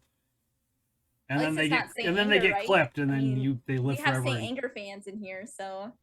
They have. I'm sorry.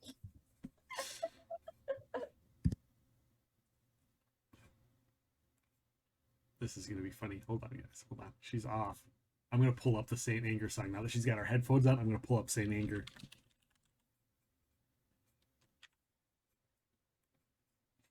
Since she can't hear it.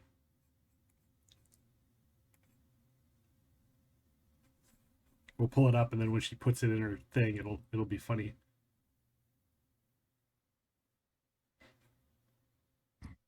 Toasty, I'm just attacking you with love. Stop. With love. In the unlikely event that you're taken hostage. Bunny boo, boo, always hopping around.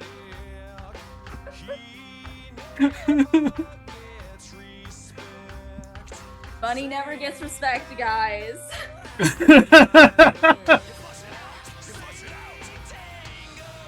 I was like, while she's away, I'm just gonna pull up the song and I'm gonna play it, and then when she gets back, it's just gonna be all Horrible. cute. This is horrible. It hurts my soul. Saint Anger around my neck. Like over here, like I will raise the flag to get rid of this. I surrender. What do you want me to say? Oh, my social security number? Jeez. I mean, sure. Name, address, social security, you know, whatever. Oh. Thank you, everybody, for completing 4 levels of Hype Train and starting a 5th level of Hype Train. I'm so glad I didn't have to eat any more of these dang chips. Oh. Like I said, Start they're... another Hype Train later. So he has to eat more after he's already relaxed.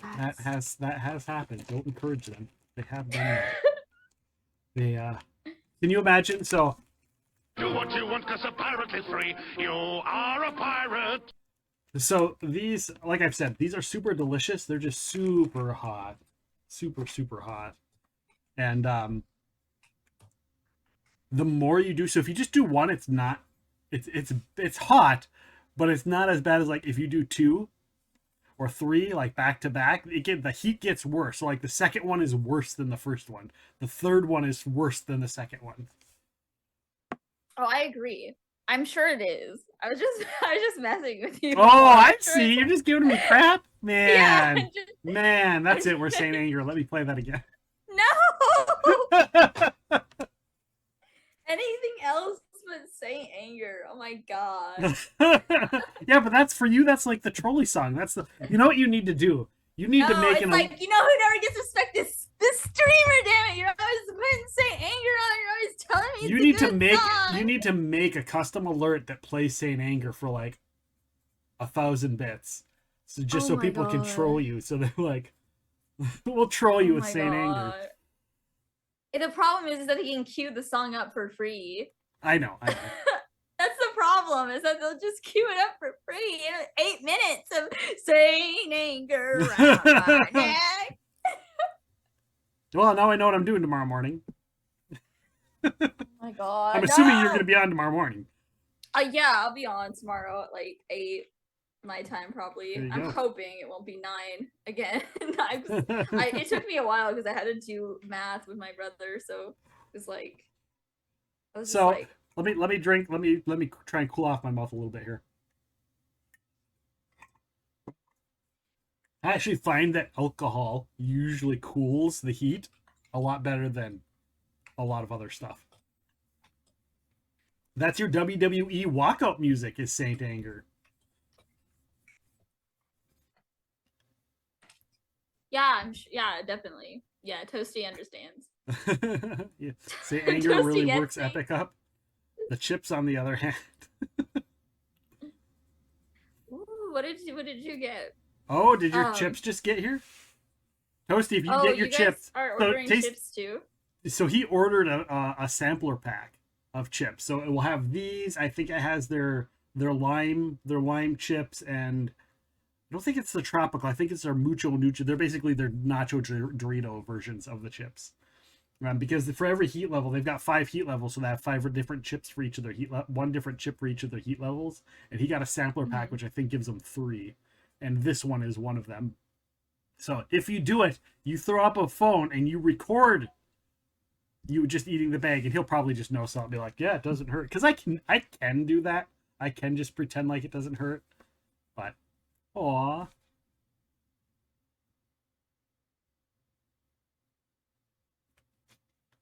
So I can pretend like it doesn't hurt, guys. But I don't. I wear my emotions on my face. So yeah.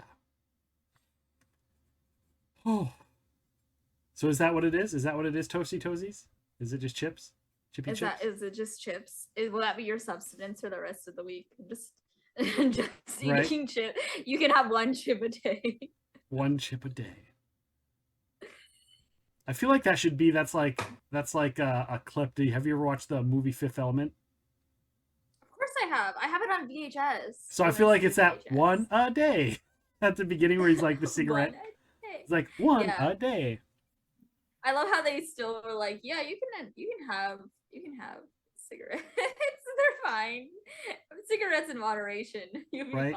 I feel like I should make a sound alert that has a clip from. Where's my notebook? Where's my notes? I need to write myself a note. Maybe one of my moderators can send me a note saying, "Hey, let's do a clip for a Fifth Element clip." I should have a Fifth Element clip. It's one of my favorite movies. Wolf Creek Observatory. Welcome in. I watched it so much when I was a kid. I mean, like I said, we have it on VHS, and like we watch it on the thing. So is Wolf Creek Observatory one of your community members? No, I'm just saying hi. Oh, well, hello, Wolf Creek Observatory. I mean, they could be, if strangers are just friends we haven't met, right? That's true. We could all be, together, but. Nice. Well, welcome on in, Wolf Creek Observatory. I am Nick. I'm the host of Epic Rums. We do talk shows. Today we are doing Off the Pod. We are joined by fellow streamer SupernaturalWriter. That's why I'm super green, Epic Rums. Super green. Super green. Wait. Super green. I made a reference. I was playing a game with Emi Kiko and another person known as Mithrax. We were playing PUBG, and Mithrax and I, in a chat, we were saying super green, and we were saying stuff, and she hadn't. And we often joke that she doesn't get reference. She knew the movie, but she didn't know the reference, and so we gave her crap about it. So now she says it once in a while. She'll make a super green reference. I sent you a reminder in Discord for the Fifth Element sound alert. Thank you so much, Roddy Mama. All right, let me get this timer started. Your earphones? Are they earphones? Your earbuds they are work? earphones, kind of. Yeah, they work. I've had no problems with these at all. I don't understand. Excellent. So let's talk about writing and editing, because you've edited books, correct? I have. I've edited a lot. I'm on my 5th draft of this thing, and I have basically decided to upheaval everything and change a lot. Have you been doing like copy editing, or what kind of editing have you been doing? Or are you just talking your own stuff? I'm mostly talking about my own stuff. I have done other people's stuff, but it's all been free work because first off, I don't really know how to market my skills when it comes to that. I do feel like perhaps I undersell or undervalue the skills that I have. It could, or maybe I'm overzealous. I don't know which one. I can't really determine. I can't determine yet, but I've done it for other people's works before, and I've edited other people's works before. The thing is that a lot of the times people ask and like outsource information and like ask for help when they're finishing their first drafts or like their second drafts, and those drafts tend to be very they don't need copy and line edits, and it really, I think personally, stresses people out to see a page full of like all these notes about how the grammar isn't working right, when the real problem is that the character's arc sucks, or like the antagonist isn't like even present in the story, or like there's parts of like storytelling itself that just doesn't hit. And you can this is another fun quote if you like those. It doesn't matter how many sprinkles you put on a piece of shit, it'll never be chocolate cake. Right. And so how do you I say differentiate this though in- your in- personal feelings, like your personal likes and dislikes, from, you know, because maybe there's a certain genre that you're not a fan of, and then when you read that and you're editing that and you're like, I don't like this, but that's the genre or that's the style. How do you differentiate a style from your personal likes from what's actually like what the point is? So for one, I always tell the person that I don't like the genre. I rarely ever never like read something that I know I'll dislike. Like for example, like contemporary romance, it has to hit very specific things for me to be like, I like this. I tend to really not like contemporary romance and I need something else. I think the closest to a contemporary romance that I would say I really liked, and I'll actually show you one of them, because I have it over here, so I might as well just show you.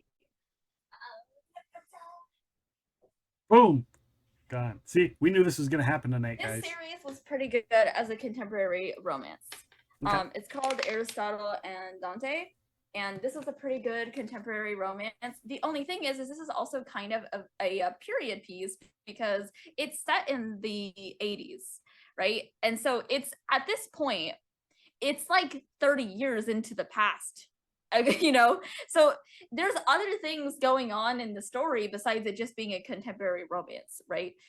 Even though I guess like when it was written, that's kind of like what it was going for, is that contemporary romance vibe. It's very much so more of the romance does kind of take a back seat. It's not 100% just the entirety of the novel. A lot of it is coming of age, and that's the biggest theme, and the romance is there to service the coming of age themes and the like growing closer to other people and that kind of thing. So there's a lot more going on in the story than just the romance itself, but the romance is what's in the title. The romance is what is being marketed. So, you know, I really like this, but would someone who just wants a romance really like this? I don't know. Also has dust on it, which is not good. Which means that you totally read it all the time. To be fair, I have read it like twice and a half. I'm returning the crap you were giving me. That's all. I know, I see it. No, I actually I did put some buy sprinkles books to on it sit because, you my know, just in shelf. case it might become chocolate cake. No. You got me. I don't read at all. Like reading for chumps, you know. I just buy books and set them on my shelf. and I just see, you know, just your name isn't for look. Supernatural Reader, it's Supernatural Writer. Get it right, people. Like Jeez. I don't read. Like a passion for reading, I would never have that. I'm a writer, guys. I don't contain multitudes, okay? The next time you think that I like am a dynamic individual with like multiple interests and personalities, just remember that I don't contain multitudes. Of interest. Personalities, on the other hand. I'm also gonna set this back. This is quite a kerfuffle with all of this, but you know, this actually is the greatest solution, so I better not insult it. Better not insult it. Or assault it. Assault it. Insult it. But yeah, like if I was, you know, going for that and someone was like, I want you to beta read for that story, I would probably really like it because I really like the book itself. But I would tell them that like romance is not really a genre for me most of the time. Yeah. I don't, you know, and that is the first thing that I would do is I would really make it clear like what are my biases, because bias is not necessarily bad or like not a good thing, because when it comes to critique, because everyone is going to come into write your story with bias, and art Right. is inherently communicative. So if you can't communicate to people with different biases, then your work might not be strong enough to stand on its own, past you as an individual, which is also fine if you don't ever want it to be more than that. Yeah. But if you want it to be more than that, it has to be, you know, it has to hit there. So that's one thing that I always Did you go to college or anything like that for writing or for editing? I did not. Everything that I know about writing and editing, I just osmosis and learn from experience and from reading. And that's about it. So it's not like I have a formal education. I would love to go to college for it, but I just don't have the money to go to college for something that I know I can learn on my own. Yeah. You know, like I want to, but I don't have it. It's not there. Do you prefer like audiobooks or regular books or any of that kind of stuff? Okay, so audiobooks, I can't process any information when it comes to audiobooks. I don't know what's wrong with me. I don't know why I'm like that, but I have never been able to concentrate and focus on audiobooks. It's just never been something I've been like able to deal with. There's a lot of or people handle. that are like that, actually. And sometimes if I'm having a really, really difficult or challenging time with a book, like there was one, like, it's like my eyes, the book was like your eyes, hold on, I'm gonna actually look up eyes. Look it up. She's looking it up, guys. Because I find that some people do learn better with audiobooks, and some people learn better with just physically reading it and taking notes. Yes, I agree. So the book is called Their Eyes Were Watching God. This book is so difficult. There's it's written in a specific dialect that I've never spoken. Was not familiar with. I read that book completely with the audiobook on at 1.5 speed, sitting with it and reading along with the book. Yeah. And about 75% of the way through, I could probably read it on my own and completely understand everything. The same way for me with Shakespeare, I couldn't read Shakespeare on my own. It took about like a quarter of the way into Romeo and Juliet before I was like, oh yeah, I understand exactly what he's saying. Yeah. It takes a while to get that vernacular, the emphasis on what they're saying and why they're saying.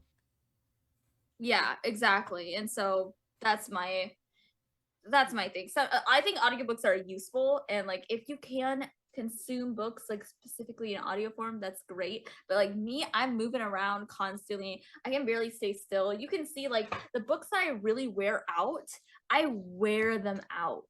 Like look at this poor book. This is one of my favorite books ever. I've read this book like 7-8 times. I'm actually reading it again because the brand new book came out, and I have beaten this thing up. Right? You want to see a book that traveled with me across country? I'm going to show you. This thing is beaten up. Part of it is because my rabbits ate half of it. But look at this thing. Look how beat up it is. Like this poor book is just it tatters. Like yeah. Like look at this. Look at what I've done. Sins that I've amassed. You can even see this is partly because my rabbits like to eat and like damage the things that I have, because what was it? One of these down here, they completely tore one of these books up, and I just forgot which one it was. One of these over down there. But when I read a book, I'm over here like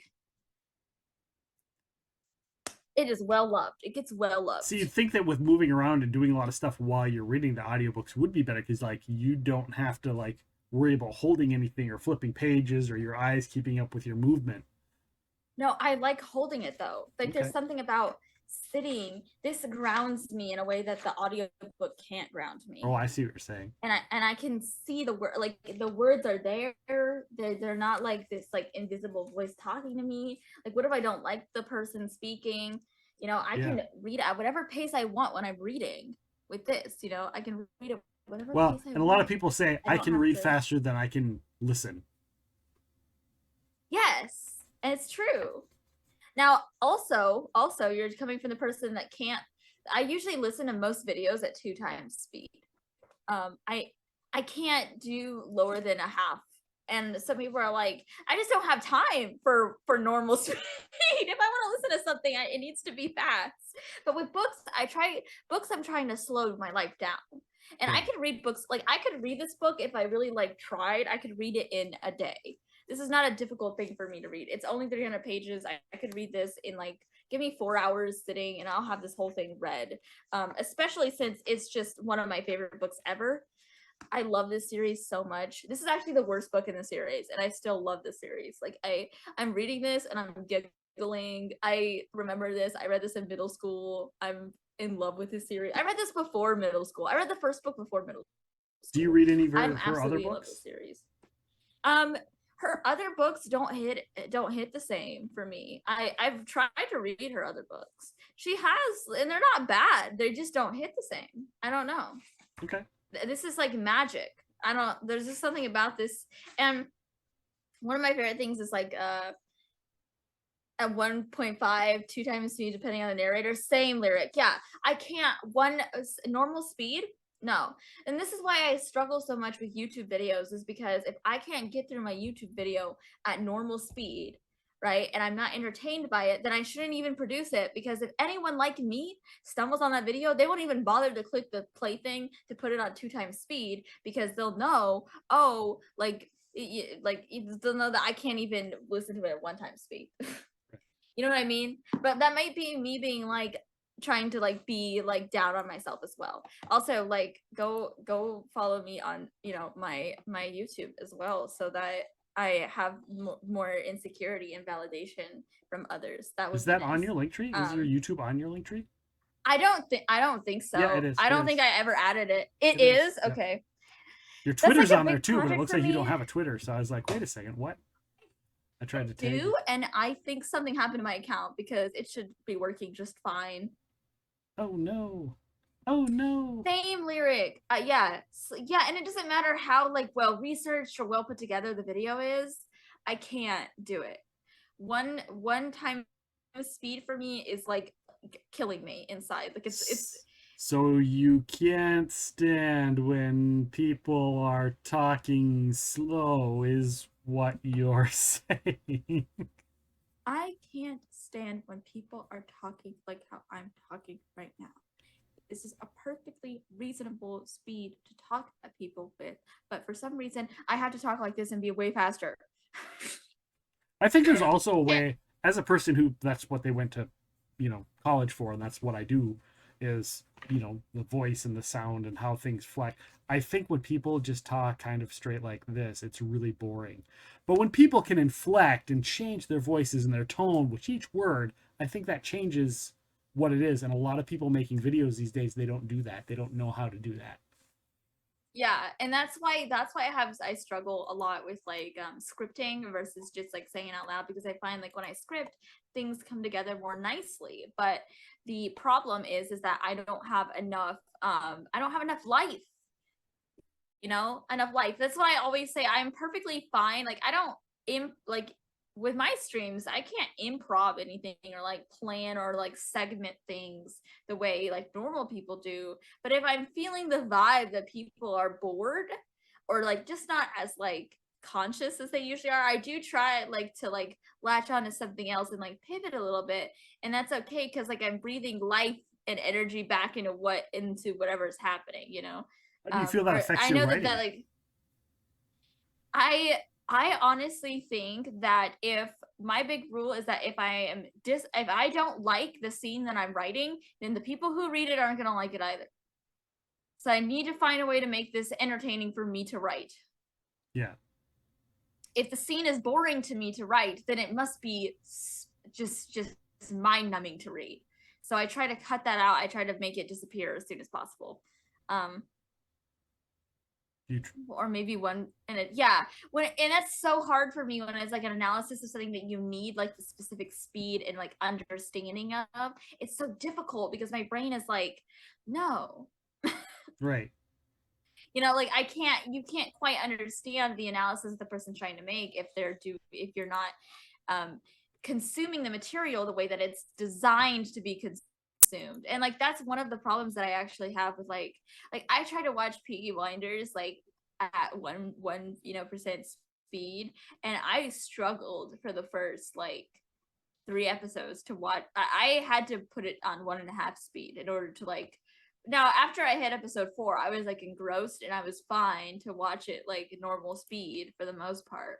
But when those first 3 episodes, I had it at 1.5 speed, and I watched it, and that's not how this show was designed to be consumed. Did that impact my understanding of the events? Did it change how I, consumed it? Is depending on how you decide to start a series or decide to start a work or like dig into somebody's work, does that cloud your interpretation of what they create?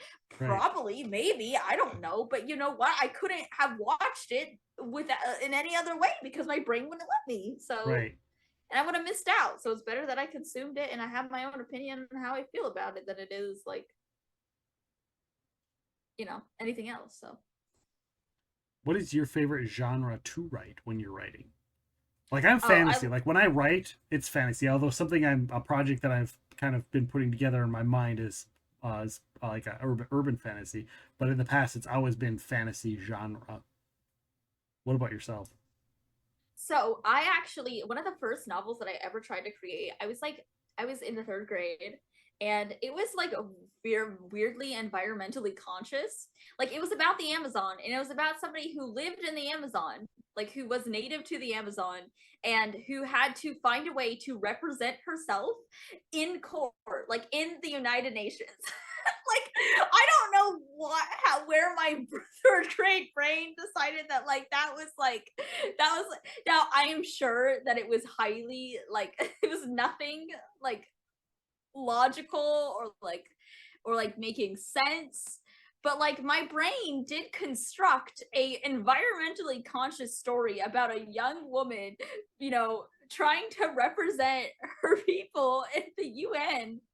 And then I think part of it was I watched Ferngully. That'll do it. And my brain, I watched Ferngully, and then I had to learn about the Amazon and do like a presentation on it. And I think at that point, my brain was like, you know what? I should do this. And so there it was. And I breathed life. Now that book is like completely destroyed because I wrote it by hand in a dollar store notebook. So I have no idea where it's in my grandmother's house, and my grandmother's house has been sold for like 2 years now. So I have no idea I don't know what happened to it, and I don't know I don't know if it was thrown out. I don't know if like it just got dumped. I don't know. Like I have no idea, but it was one of like the first things that I ever wrote and like finished. And believe it or not, after that, I didn't write anything else. It was like my brain only wanted to write that story. And it wasn't until middle school that I was like, I have a new idea. And I automatically, like, people talk a lot about like the MCU and I had the idea to make a bunch of superheroes like come together from a multiverse way before the MCU, before Iron Man was out. I was already writing that.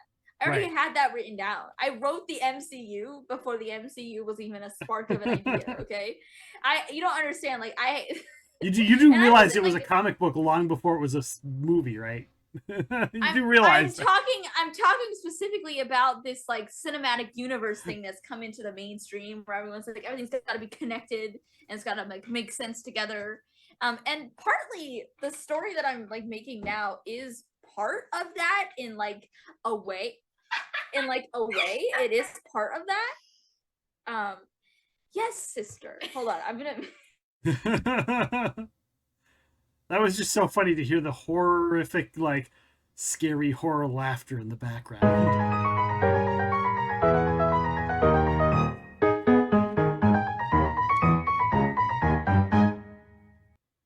It's okay. It was good timing, though, because we were at the end. We were at the end with the potluck there. We got the cameos. We got all the cameos showing up on the show. Armpit cameos, everybody. Let's give it up for the armpit cameos. Oh, I love it. I love it. This is Go ahead, throw your accusations. Throw them. Armpit cameos. That's all I can say. Armpit cameos. I'm not a thief. Yes, you and your rabbit are villains. No, we are not. Shut my door. Look, my cup. Right I feel like I should just start the potluck right now, and this is it. This is just it. This is the potluck, everybody. Oh, this is great. I wonder how much of this is going to end up on YouTube. By the way, thank you, Lyric Loss, for being in here and chatting and hello. You forget how young Super is. I am blind. I can see. It's a miracle. It's a miracle, Lyric. It's a lyrical miracle. See what I did there? See what I did there? A lyrical miracle. Oh my god. Just so you know, I'm not a thief. They're lying. Okay, this is it's slander basically. So basically, not literally, yeah. only basically. Yeah, in the most basic sense, it is just slander. So. There it is, Nightbot spelling Supernatural Writer with a capital U. What the what is up with that? I don't know. How did I even screw that up? Capital U? Soup. It's like see, we're going back to Rust. Supernatural Writer. See, so we've got it. We've got your intro. We've got your verbal intro. We've got your music entrance. Cue Saint Anger.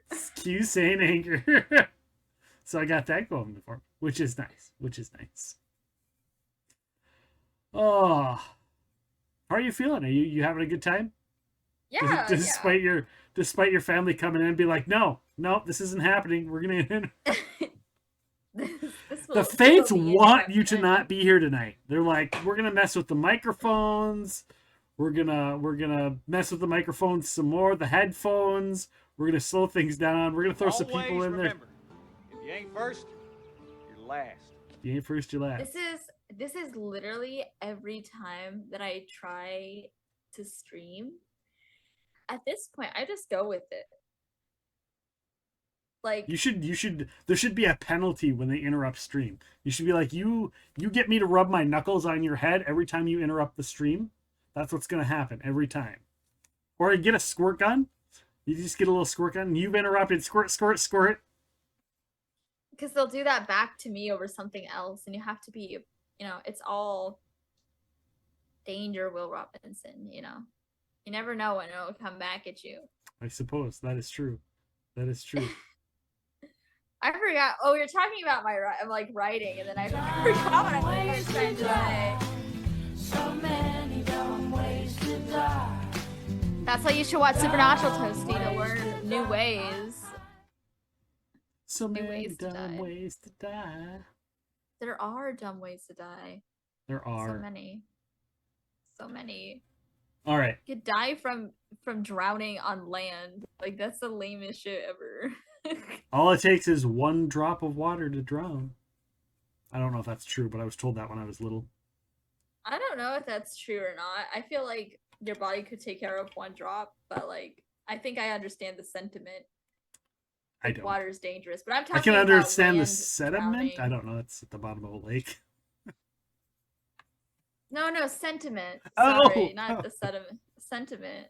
I said sediment. You said it right. I was just being dumb, and I was like, the word. So sometimes, no. Sometimes I'll sit there and I'll hear a word, and I need this connection issue where it's like, okay, they said sentiment, and I'm like, what's a word that sounds like that word? Let's see if I can make a joke. Even if it's dumb and it's not funny, I'm gonna make that comment. See, like this, no sediments. No but sediment. if you gifted this to me, it would be sentimental. Oh, but only if I gifted it to you, right? See? Yeah, if anyone else did, I would just scoff at them. Then it would be sediment. Yeah. Although there's no sediment actually. That's not that kind of rock. But I try. This is the closest one next to me. Are you a geology person? I am. I've been collecting since I was young, so. Oh, really? I just very little. Yeah, I have the first one over there that I ever collected. They're all over here. You guys never get to see them. And then also up here, I have a lot of them from Italy, but I only ever get them when I go places and I find shops, and there's none around where I live, so I just haven't bought any because I refuse to order online because every time I have, it's always turned out shitty and I get bad quality stuff. So I'd rather just pick everything that I want from my own hands. I'm not worried about other stuff. Well, you have to end up in you have to end up in our state sometime, Minnesota. has the leading geology school because apparently it is the most dynamic state in the United States for geology. I had no idea that was the Yeah. case. They literally, there's like one area where it all intersects where it's like plains, mountains, it's like all of these different like rock things areas where like everything is so freaking dynamic that they can do it all. And it's up in Duluth. They can get pretty much a scope of all of the United States just out of the Duluth area for geology. It's one of the most dynamic regions. So it's like they've got the best. The University of Minnesota Duluth has the best geology school basically in the world or whatever, or in the United States or something like that. Or at least that's what I've been told. I've always wanted to live in Prague because I've been to Prague twice and I love Prague a lot.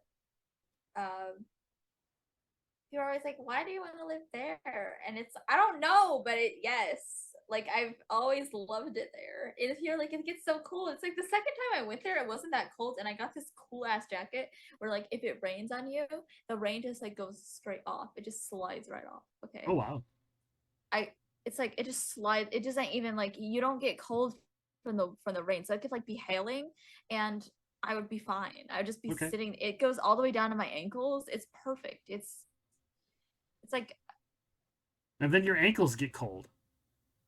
no, it goes all the way down to my ankles. So I'm saying that they stop at your ankles. It covers my ankles. Oh, so then your feet get cold. Your feet get cold? No, not if I'm wearing the proper socks.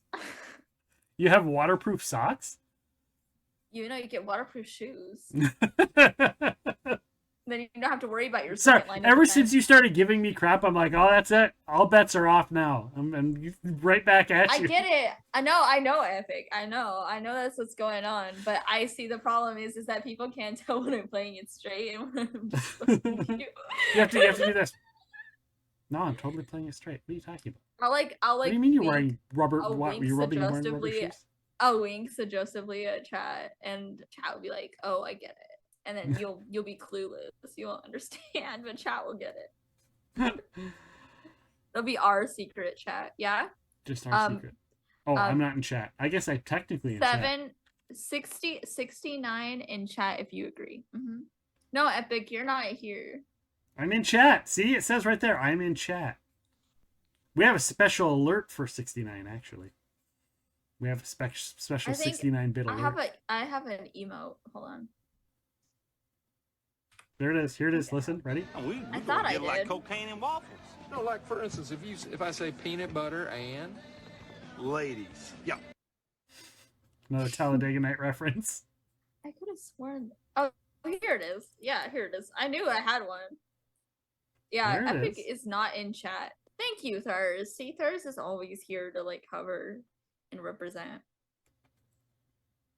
I need like a... It's hard to die from land in the water. You could like hit your head, Toasty, from a riptide. Is it the, and like die that way? Yeah, chat is like not epic. Chat is what is the opposite of, what is an antonym for epic? That's what chat is. Sad. I'm sorry, I don't mean to be mean to you guys. Sad. Hurt. Disappointed. Disappointing. What is the opposite of epic? I don't know. Supernatural. Supernatural would. Oh! That would not be. Like if you're thinking of like grammar, that'd be more like a wasn't it like more of like a homonym? I don't even know. I don't know. I think we're fairly alike. It's more than we are dislike. Disalike? Is disalike a word? Unalike? Not similar? Just for the propensity of you never know really what's gonna happen. What are you saying? Are you typing something? What are you typing? You can say it out loud. No, I can't. I have to type it so you don't say it out loud. I have to type it. I have to say it so you don't. I have to type it so you don't hear. You can't see it if I type. I can't see it because I'm not in chat. Is that what you're saying? Because I'm not in chat. You don't exist. I'm trying to turn your mods against you. You don't need to. They're already against me. What are you talking about? But okay, there's a difference between being against you and being for me. Do you understand? Like if I get all of them to be like, yes, They're all super, same like, thing. what It's, in this case, how it's the much same thing. How much is Epic paying you guys? Okay, because I'm a big fan of labor unions. Okay, ask Thurs, who is my mod. Ask Thurs. You know, Thurs is also a big fan of labor unions, and you know, I pay him a decent salary. So if you guys, you know, if you guys ever I believe all of them at one point or another has gotten some pretty cool merchandise from me. I give them stuff. I give them stuff. Bentley just has hooked up your guys' stuff to her bank account. She's running a pyramid scheme. Emmy Kiko, you just started. You just got mod mode like a couple weeks ago. You're brand new. Don't worry, it's coming. Don't worry, Emmy. You just got your mod stuff. Yeah, you just gotta wait. Just wait. Be patient. What is it? Good things come to those who wait. Good things come to those who wait. Yeah. You get the company of my presence all the time, Emmy Kiko. Wearing the super official Supernatural channel crop top. If it gets any hotter, I won't be able to stream. I'll have to move to a different platform. I won't be able to work out in that garage if it gets any hotter. Oh, wow. It's 113 out. I'm like, I'm gonna die. It's getting hot in here. And we're gonna end the song right in that moment and not continue it. But we'll all think about the rest of the lyrics. Yes, yes. Especially when it comes to me. Oh my god, okay. I gotta drink some Shh, water. that's a secret. Oh. Any hoozle. What is your plan for the rest of the week? I'm gonna take these stupid headphones back to Walmart. Yeah. And Well, Walmart, that was your first mistake. Was Walmart. There's no other place to buy anything here. Oh no. See that you just need to open up a store. You need to open up a gym that has a store next door to it.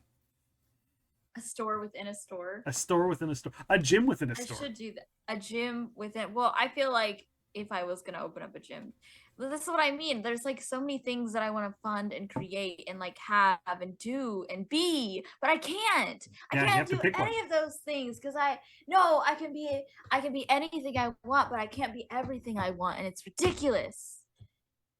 We need to destroy limitations. Yeah, but to do that, you'd have to get rid of time and aging. Exactly. So let's work on that, and then we can come back and circle back and see what's happening from there. I think that would be a good idea. Although then we wouldn't have wine. True, but like. Or alcohol, any alcohol really, because you can't really distill it without time. I mean, so like time is a construct, right? Are we gonna talk time? Oh, you got me. I don't know if we should talk time because like I will literally confuse myself while I'm trying to explain something. Time is a concept created by man. It is. Or humankind, I should say, is probably a better term. Humans, less sexist that way. Humans. Time is a construct considered by mankind, by humans. The humans, I call them. Now, is it a legit construct? Yeah. Can you time travel? Maybe. Can you change the past? No. That's my theory. Can you erase the past? Though? Depends on your theory. Like, if you have a poor memory, you can erase it in your memory. But I mean, the real question is because it has an effect on the current, I don't think so. Because if it got erased, so say you erased the 1970s, I mean, then you wouldn't have Saint Anger. Okay, well, this is my thing, right? So you know that old adage where it's like, okay, it's like a philosophy thing where it's like, if you have a boat, but you have to replace, like, how many parts of that boat can you replace before it's not that boat anymore? Yeah. Well, if time is the ocean that the boat sails on, how? What? You understand? Then I mean, it's still a boat if it's not on the ocean. No, but if time is the ocean, right? And you are the boat, then do you understand what I'm saying? How No. much can you change and replace before you're not yourself anymore?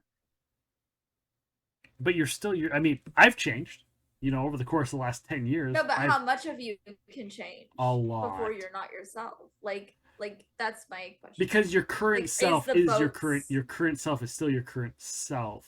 You're not getting rid of who you were. You still were that person because you've learned. You couldn't be the current boat if those other parts you replaced didn't have to get replaced. Yeah, but are you the same boat as before is the real question. Are you a brand new boat? Like how much can change before you're not you? I think that's really just based on your point of view and opinion. Yeah, exactly. But if that's the case, and time is also like that, then there's no actual quantifiable metric that we can gauge it besides our personal perception. But you're still you currently. Yeah, I'm still me currently. Because you're not saying, because there's a difference between it being broken and not workable anymore, and it just not having ever existed. Yeah, but that's like the question though. Is like, is it a brand new different boat completely if you replace everything that? But you're still replacing it. It's not that it never existed. Yes, but all those other parts that made up they don't exist. They never existed in it. They never existed. But they did before. But But we're talking you can't erase if you asked if you could erase time. If you just erased it, they never existed. That boat never existed. So you're not even there anymore. Yeah, that's what I mean though. Because it's either like, does it make this is a horrible conversation. You're talking to the wrong guy on this one. I've been loving to do quantum physics, and I fucking didn't know. I almost failed pre-calc. They're trying to make me do that. Yeah, but the chat's enjoying it. They're like, I am a boat. It's like I am Groot. I am boat. I am boat. I am boat. You don't understand. I am boat. Stop talking like this and just accept that I am boat. I am boat. My God. I am boat. Lyric says, I am boat. I am boat. I am boat. No, she doesn't. She says, well, if you already didn't mention it, your entire body cell structure is replaced every 7 years. So you're not the same person. Exactly. But is what makes me a person my cells, or is there something more intrinsic than that, Lyric? That's the real question. Is there something more of me that didn't exist that I've lost with time? Or am I the same, but the building parts of me, my meat suit, one could say, for borrowing your meat from suit. Supernatural. Somebody totally reads Urban Fantasy. Yeah, but that's the thing. Like, if is my meat suit intrinsically part of who I am, and therefore if it's replaced, do I become someone entirely different? Do I kills myself every 7 years, or Lyric, am I just the same person but my meat suit is changing? But if that's the case, then what about the boat? Is there something intrinsically boat of this boat that's different than the boat before? You don't know how boats feel. There's plenty of people who argue that objects have a soul in the same way that certain animals and insects do. If that's the case, then obviously someone in the world thought, hey, there's something inherently, in essence, more than emptiness to this vessel. And if that's the case, then we're all just meat suits or wood suits or any number of suits that you could wear. And if that's the case, could you get trapped in a boat and be stuck as a boat? I don't know. Toasty Toasty sees a meat boat. The meat boat. Exactly, Lyric. Like, there is an inherent idea that, like, muscle memory exists. Muscle memory exists whether or not you forget or you don't. So if that's the case, then is there something about your body itself that is you? Or are you just controlling your body, and no matter what happens to this thing up here, there's just something about the body that knows what the brain is missing? Or is it the other way around? We don't know. Nothing makes sense. So there's a theory on the paranormal world. We're gonna touch on the paranormal with Supernatural. So there's a theory that each of us, and this is going to go into time. Okay. So there's a theory that there is a singular, each of us has our own singular, like, universal consciousness out there somewhere. And there's these little strands that go to each of them, because, like, if you have other lives, like the alternate reality of you, and then there's the so when one dies, it just retracts into that main consciousness and oversees it all, so that even if you have amnesia when you pass away, like, you gain those memories back because you're now part of, like, the core, the original whatever. And that, I think that that's a really cool theory. I took that theory personally one step further, that because there's all of them, you don't really die until that last version of you passes away. It's like snipped away. Because there's have you ever heard of the Mandela effect? Yes. So there's the Mandela effect. For those that don't know, there's alternate people believe in mass these different things. Berenstain Bears, that Nelson Mandela died here when he really lived, or whatever the reason is. There's a squiggle between Coca-Cola as opposed to a dash. And my thought is, many people believe that it's if you have a near-death experience, that's when that shifts and you start experiencing those Mandela effects, is if you have a near-death experience of some sort. Like you've gotten, like, knocked off the correct path. Yeah. So my thought is that you're in one of those universes and you die, and then you just take up another spot in that universe. And to me, that makes the most sense. The universe is replacing you. That means that the universe would be replacing you. That would mean that you're, like, that there's, like, a conscious effort, and or you're being used or utilized as, like, a cell in of itself. Like, it's duplicating you. Right. That creeps me out more than I think. I think I'll just rather die. Because there's a theory that nobody experiences death until, like, if they're old. Everybody grows to old age. Except for, from our point of view, other people don't. But we will always experience old age. But we will never, be that. It's really this weird theory that I've read about and people have talked about that connects all of these things. I'm like, if you take all of the things and put them all together, that kind of makes sense, because you're bouncing from one to the other until your last existence is there. So there you go. There's a new book for you to write about. Yeah. This person who dies and knows that they do it, or something like that. Like, they just like to replace. Well, there's, believe it or not, there's actually a book that exists that it's, like, tangentially related to that concept, called The Midnight Library, where it basically explores the idea that you could input yourself into different parts and different worlds where you made different decisions on the verge of death, just to decide whether or not you want to live in the old universe that you're from. It's a very interesting concept. At least I think it is, but, like, some people might think it's dumb. It's possible. Lyric says there was an old movie called Duplicates where they took people's memories and consciousness and put them into kidnapped bodies and overrode them, but personal preferences still bled through. That's creepy. Yeah, and I would imagine that it would like have to. Because I think the body remembers things, like, it will remember traumatic events, it'll remember skills that it has. Someone who lost all of its memories but was skilled at playing piano can usually play piano. So yeah, yeah, that's something interesting. Mentioning the people with amnesia we talked about earlier, playing like an instrument, they still kind of, like, they can still play it even though they don't have a memory of who they are or whatever. Yeah, but is that something intrinsically themselves? Is it something that they're, like, is there something of themselves stored in their body? Is it not part of themselves at all? Like, like, a lot of people want to put labels on themselves, like musician or writer or artist, those kind of things.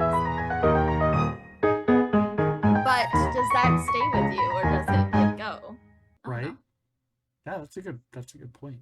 I literally thought the screen just put no luck up instead of potluck. I thought it said no luck. I was like, oh, we don't have any luck now. No luck. Not luck. We just basically did the extreme equivalent of, like, die on land, so by drowning. So by drowning. by drowning while listening to Saint Anger. Oh God. I hope that I'm deaf if I'm listening. Death by Saint Anger. You listen to it until you No. die. No. Oh my God. I would beg for release. Please release it.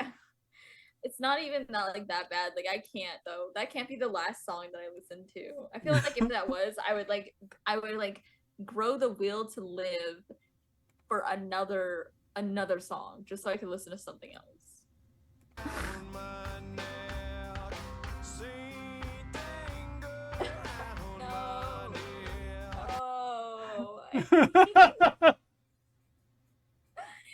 Saint Anger. It's like, what do you mean around your neck? You know that I'm never gonna let that. I like to let things go. I like to not let things go. I like to drag them and carry them on forever. This is going to be an ongoing joke, and I'm just going to be part of it for the rest of your existence. You know that, right? You can. I mean, it's fine. It happens. Like my chat will like randomly just start talking about poo or like how their bowel movements are doing. Like I don't know how to like stop it. Like, because if they're most excited and active, talk about shit, and I'm just like, okay, do what you want. Yeah, I can't let things go. I guess. I can't let old things die. Repeat. Toasty, I would literally rather get waterboarded than hear that over and over again. Then hear what I said Rubber Room is saying Anger on repeat, and I'm telling Toasty that I would rather get waterboarded. Stop. It's horrible. Oh, that song? That song? Is that the one you're talking about? No, it wasn't. There's this another song that I just can't stand, that you should definitely not play the way that you're playing Saint Anger is Piano Man by Billy Joel. I love Piano Man. Absolutely just wretched. I don't believe you. I don't believe you. You like that song.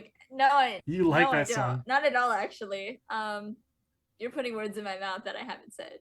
Just ask Thurs. Tell him. I know you're awake still. Thurs took a nap so that they would be awake during this stream. I think she chose on didn't. I love I actually like if I ever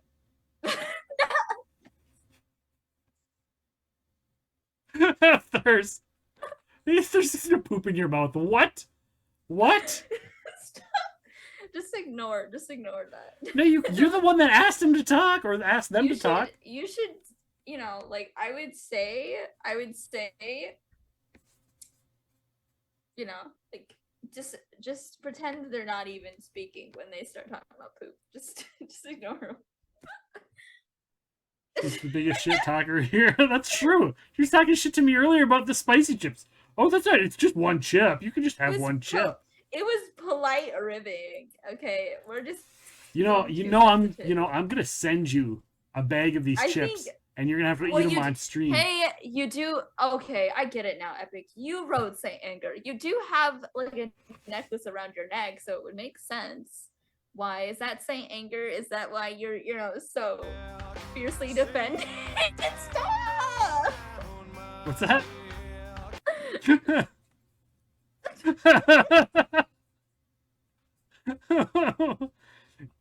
That's it. We got a new alert, guys. We got a new alert. I'm gonna put Saint Anger in the alert. No, just don't make it a thing that like every time I chat it triggers Saint Anger. No. I will literally die. No, I would never do that. I'll never say another thing again.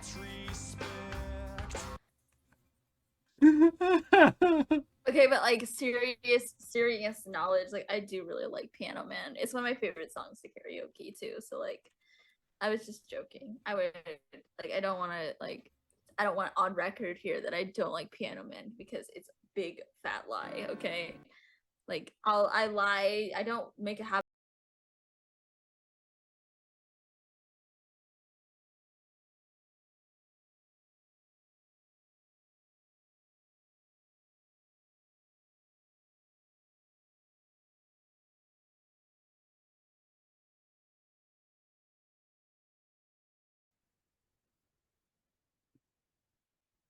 I'm still hearing it. I don't want to DMCA that, so I would give it a little pause there on there. I don't know how you Honestly- get away with that.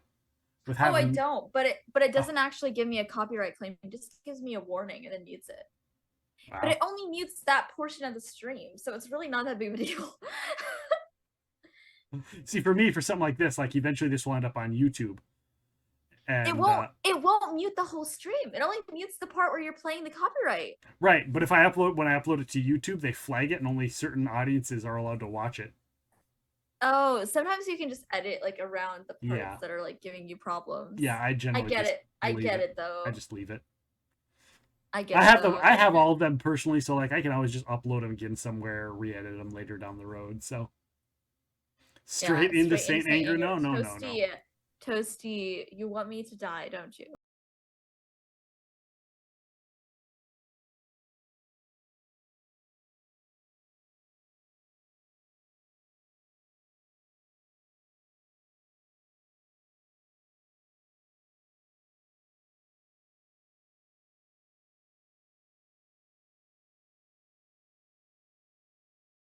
There we go.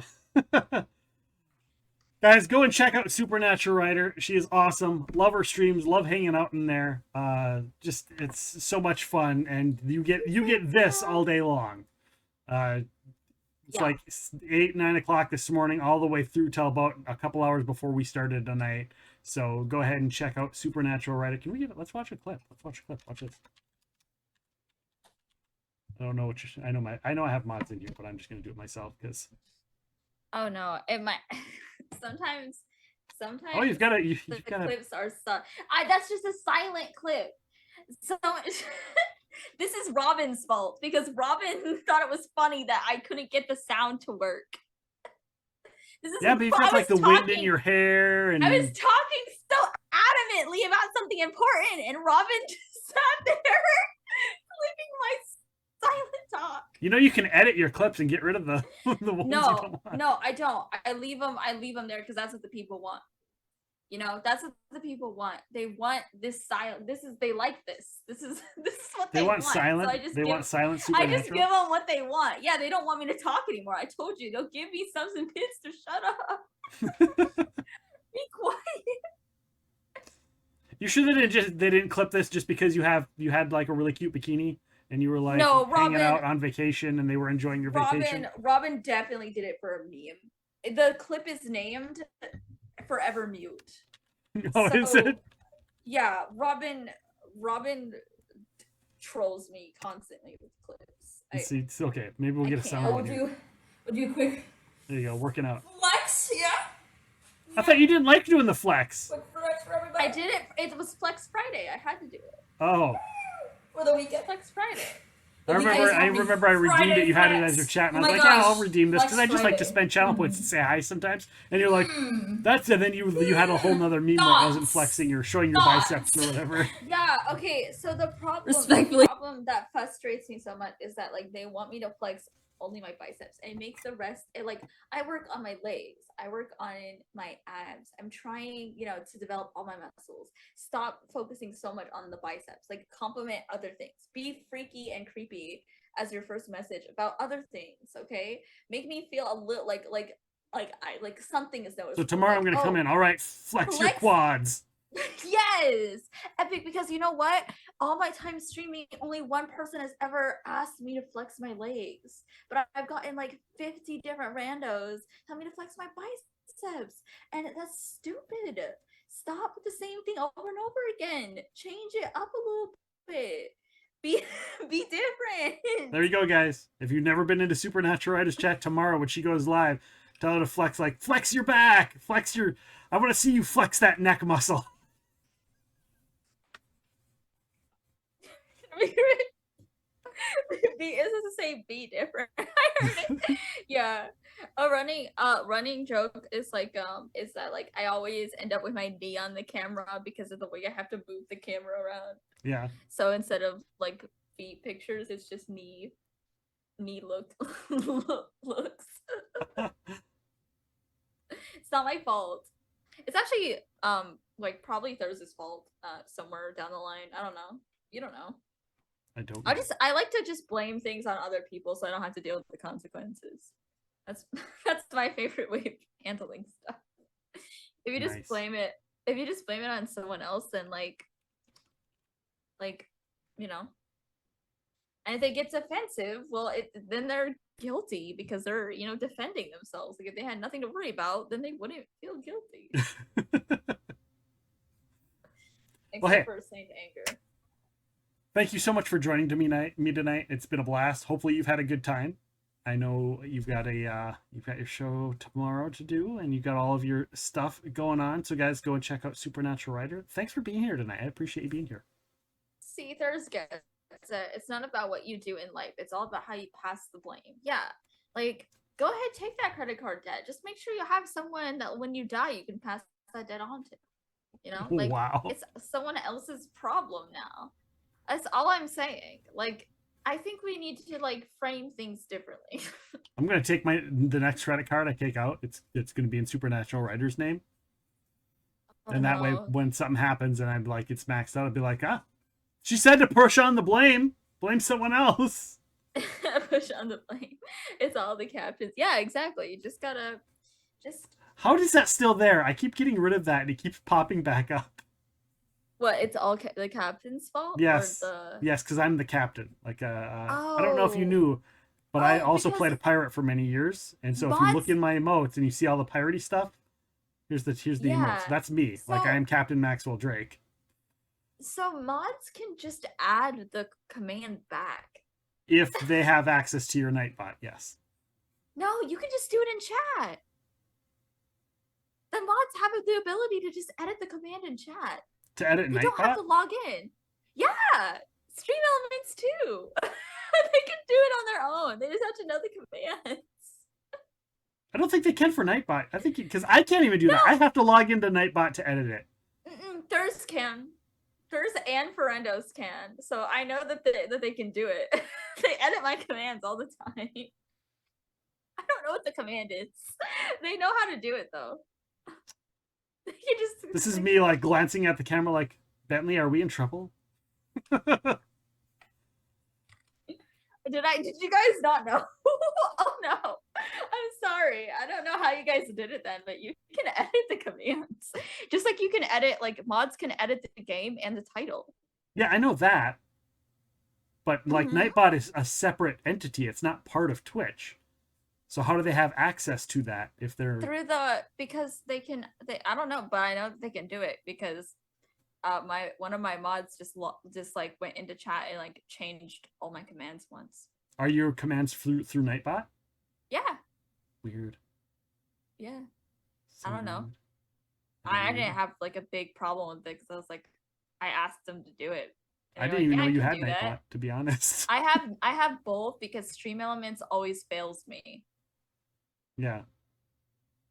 Yeah, Nightbot is a mod, but you can go straight in. You can edit the commands in Nightbot. It's possible. Whoa. Yeah, because so what's the point of giving them access to Nightbot via Nightbot? If they can I don't know. I think it's just like they can remotely log in. They don't have to be in chat to do it. Because you can't the mods can't change anything if they're like not in chat. But if they're in chat and they know the commands, they can change whatever they want. Interesting. Yeah. Bentley does that to certain someone. Yeah, but Bentley has access to his thing. I can physically go in and edit it. I can edit the timers. Yeah. But that's like for access. I don't know. That's interesting. I'll have to look at that. Because I'll need to yeah. Anyhow. Sorry, thanks for being here tonight. I appreciate you joining me for Off the Pod. Interruption has to exist because of this. I'm sorry. What is that? But it's my delicious. It's like a strudel. Do you like strudel? I like strudels. I don't even know what strudel is. It looks delicious though. It's a cream cheese, but like with fruit and a pastry. We're just gonna all sit here and watch her eat it. I'm sniffing it because it smells really good. I'm trying to live my life. Thank you guys for having me. I appreciate you guys. You guys are awesome. It was lovely to be on stream with you. I hope I wasn't like really dumb or anything. Like I hope you guys are like, oh, this You one were is you, fun. and that's what we wanted. Okay. So a little stupid, but good natured. You can't beat me at you can't beat me at stupid. You can't beat me at stupid should be a quote. It is now. It is now. This is my customary, like when I this is because I had to see off one of my mods will like work for a really long time. No, Thurs, you added the poop command. How did you do that? Damn, hold on. I'm like looking at my offline chat and Thurs ruined my life. But here's one of I'll just ignore that and keep going. Never look at offline chat and what happens in there because it is a mess. Correct. It is a freaking mess. Don't look at it. Don't look at the people who are. I will have people at 3 in the morning like chilling and they're talking to each other. And I'll be like, you guys could just talk on Discord. You don't have to do it here. Okay, I'm gonna put like this is one of my greatest send-off things. I love it. It's like an Irish send-off to people if you're leaving for a while. Obviously we're probably gonna see each other before like a month passes or like I don't know, like we're not journeying across the ocean or anything, but it's a fun, I like this little saying, so I'm gonna send you guys off with that. And are we raiding? Where are we going? We're gonna raid. We're gonna raid out to the Okay. one Killian music because we were talking quite a bit about music. Do you know Killian? You will now. You will now. Killian music is great, guys. I'm headed to the offline chat. No, you're gonna see poop emotes. You shouldn't go over there. It's a bad decision. Don't go into the offline chat. Thank you again, like so much, Epic, for hanging out with me. I really appreciate it for you inviting and like also dealing with my technology problems. Like It's okay. It's oh part my of the God, show. It's part of the show. I think it's I'm been fun, and I wanted to have you on. And I love your streams. I love your energy. I love the ridiculousness that comes through your chat and through your streams, and you in particular, and your ridiculousness. So yeah. And Emmy Kiko with her poop emotes. Look at that poop emotes. Right here in chat. So yeah. Thank you so much. Yeah, guys, we're going to raid out to Killian Music. And guys, if you haven't, go follow Supernatural Writer. If you're from Supernatural's community, follows are free. Feel free to follow me back. I appreciate you guys all for being here today. And it means a lot, guys, okay? So you should do it because it means a lot. And it takes very little to be super awesome and kind to somebody, right? To make their day. Just a nice little smile, a nice little good job, you know. Be happy if you feel happy, but if you feel shitty, watch Supernatural so that you feel better. And I mean the TV show, not myself. I mean the TV show always makes me feel better. Okay, I'm sorry. I usually just talk until the end to like let myself get cut off. So we have a stream ending thing that happens. Go ahead and hit those raid emotes. Okay, yeah, I usually just like talk until like the thing goes down because so like it's okay if like that's okay. Copy and paste the raid emotes, guys, and we're gonna head out. We're gonna do this raid. Have a good night, everybody. Tomorrow, I'm gonna be on earlier. I know I said I'd be starting at about noon tomorrow. I'm probably gonna try and start super early at like 8 tomorrow because tomorrow is Octavius's 1-year anniversary. So I'm gonna try and start a little bit earlier so I can raid into Octavius for his thing which is starting at noon.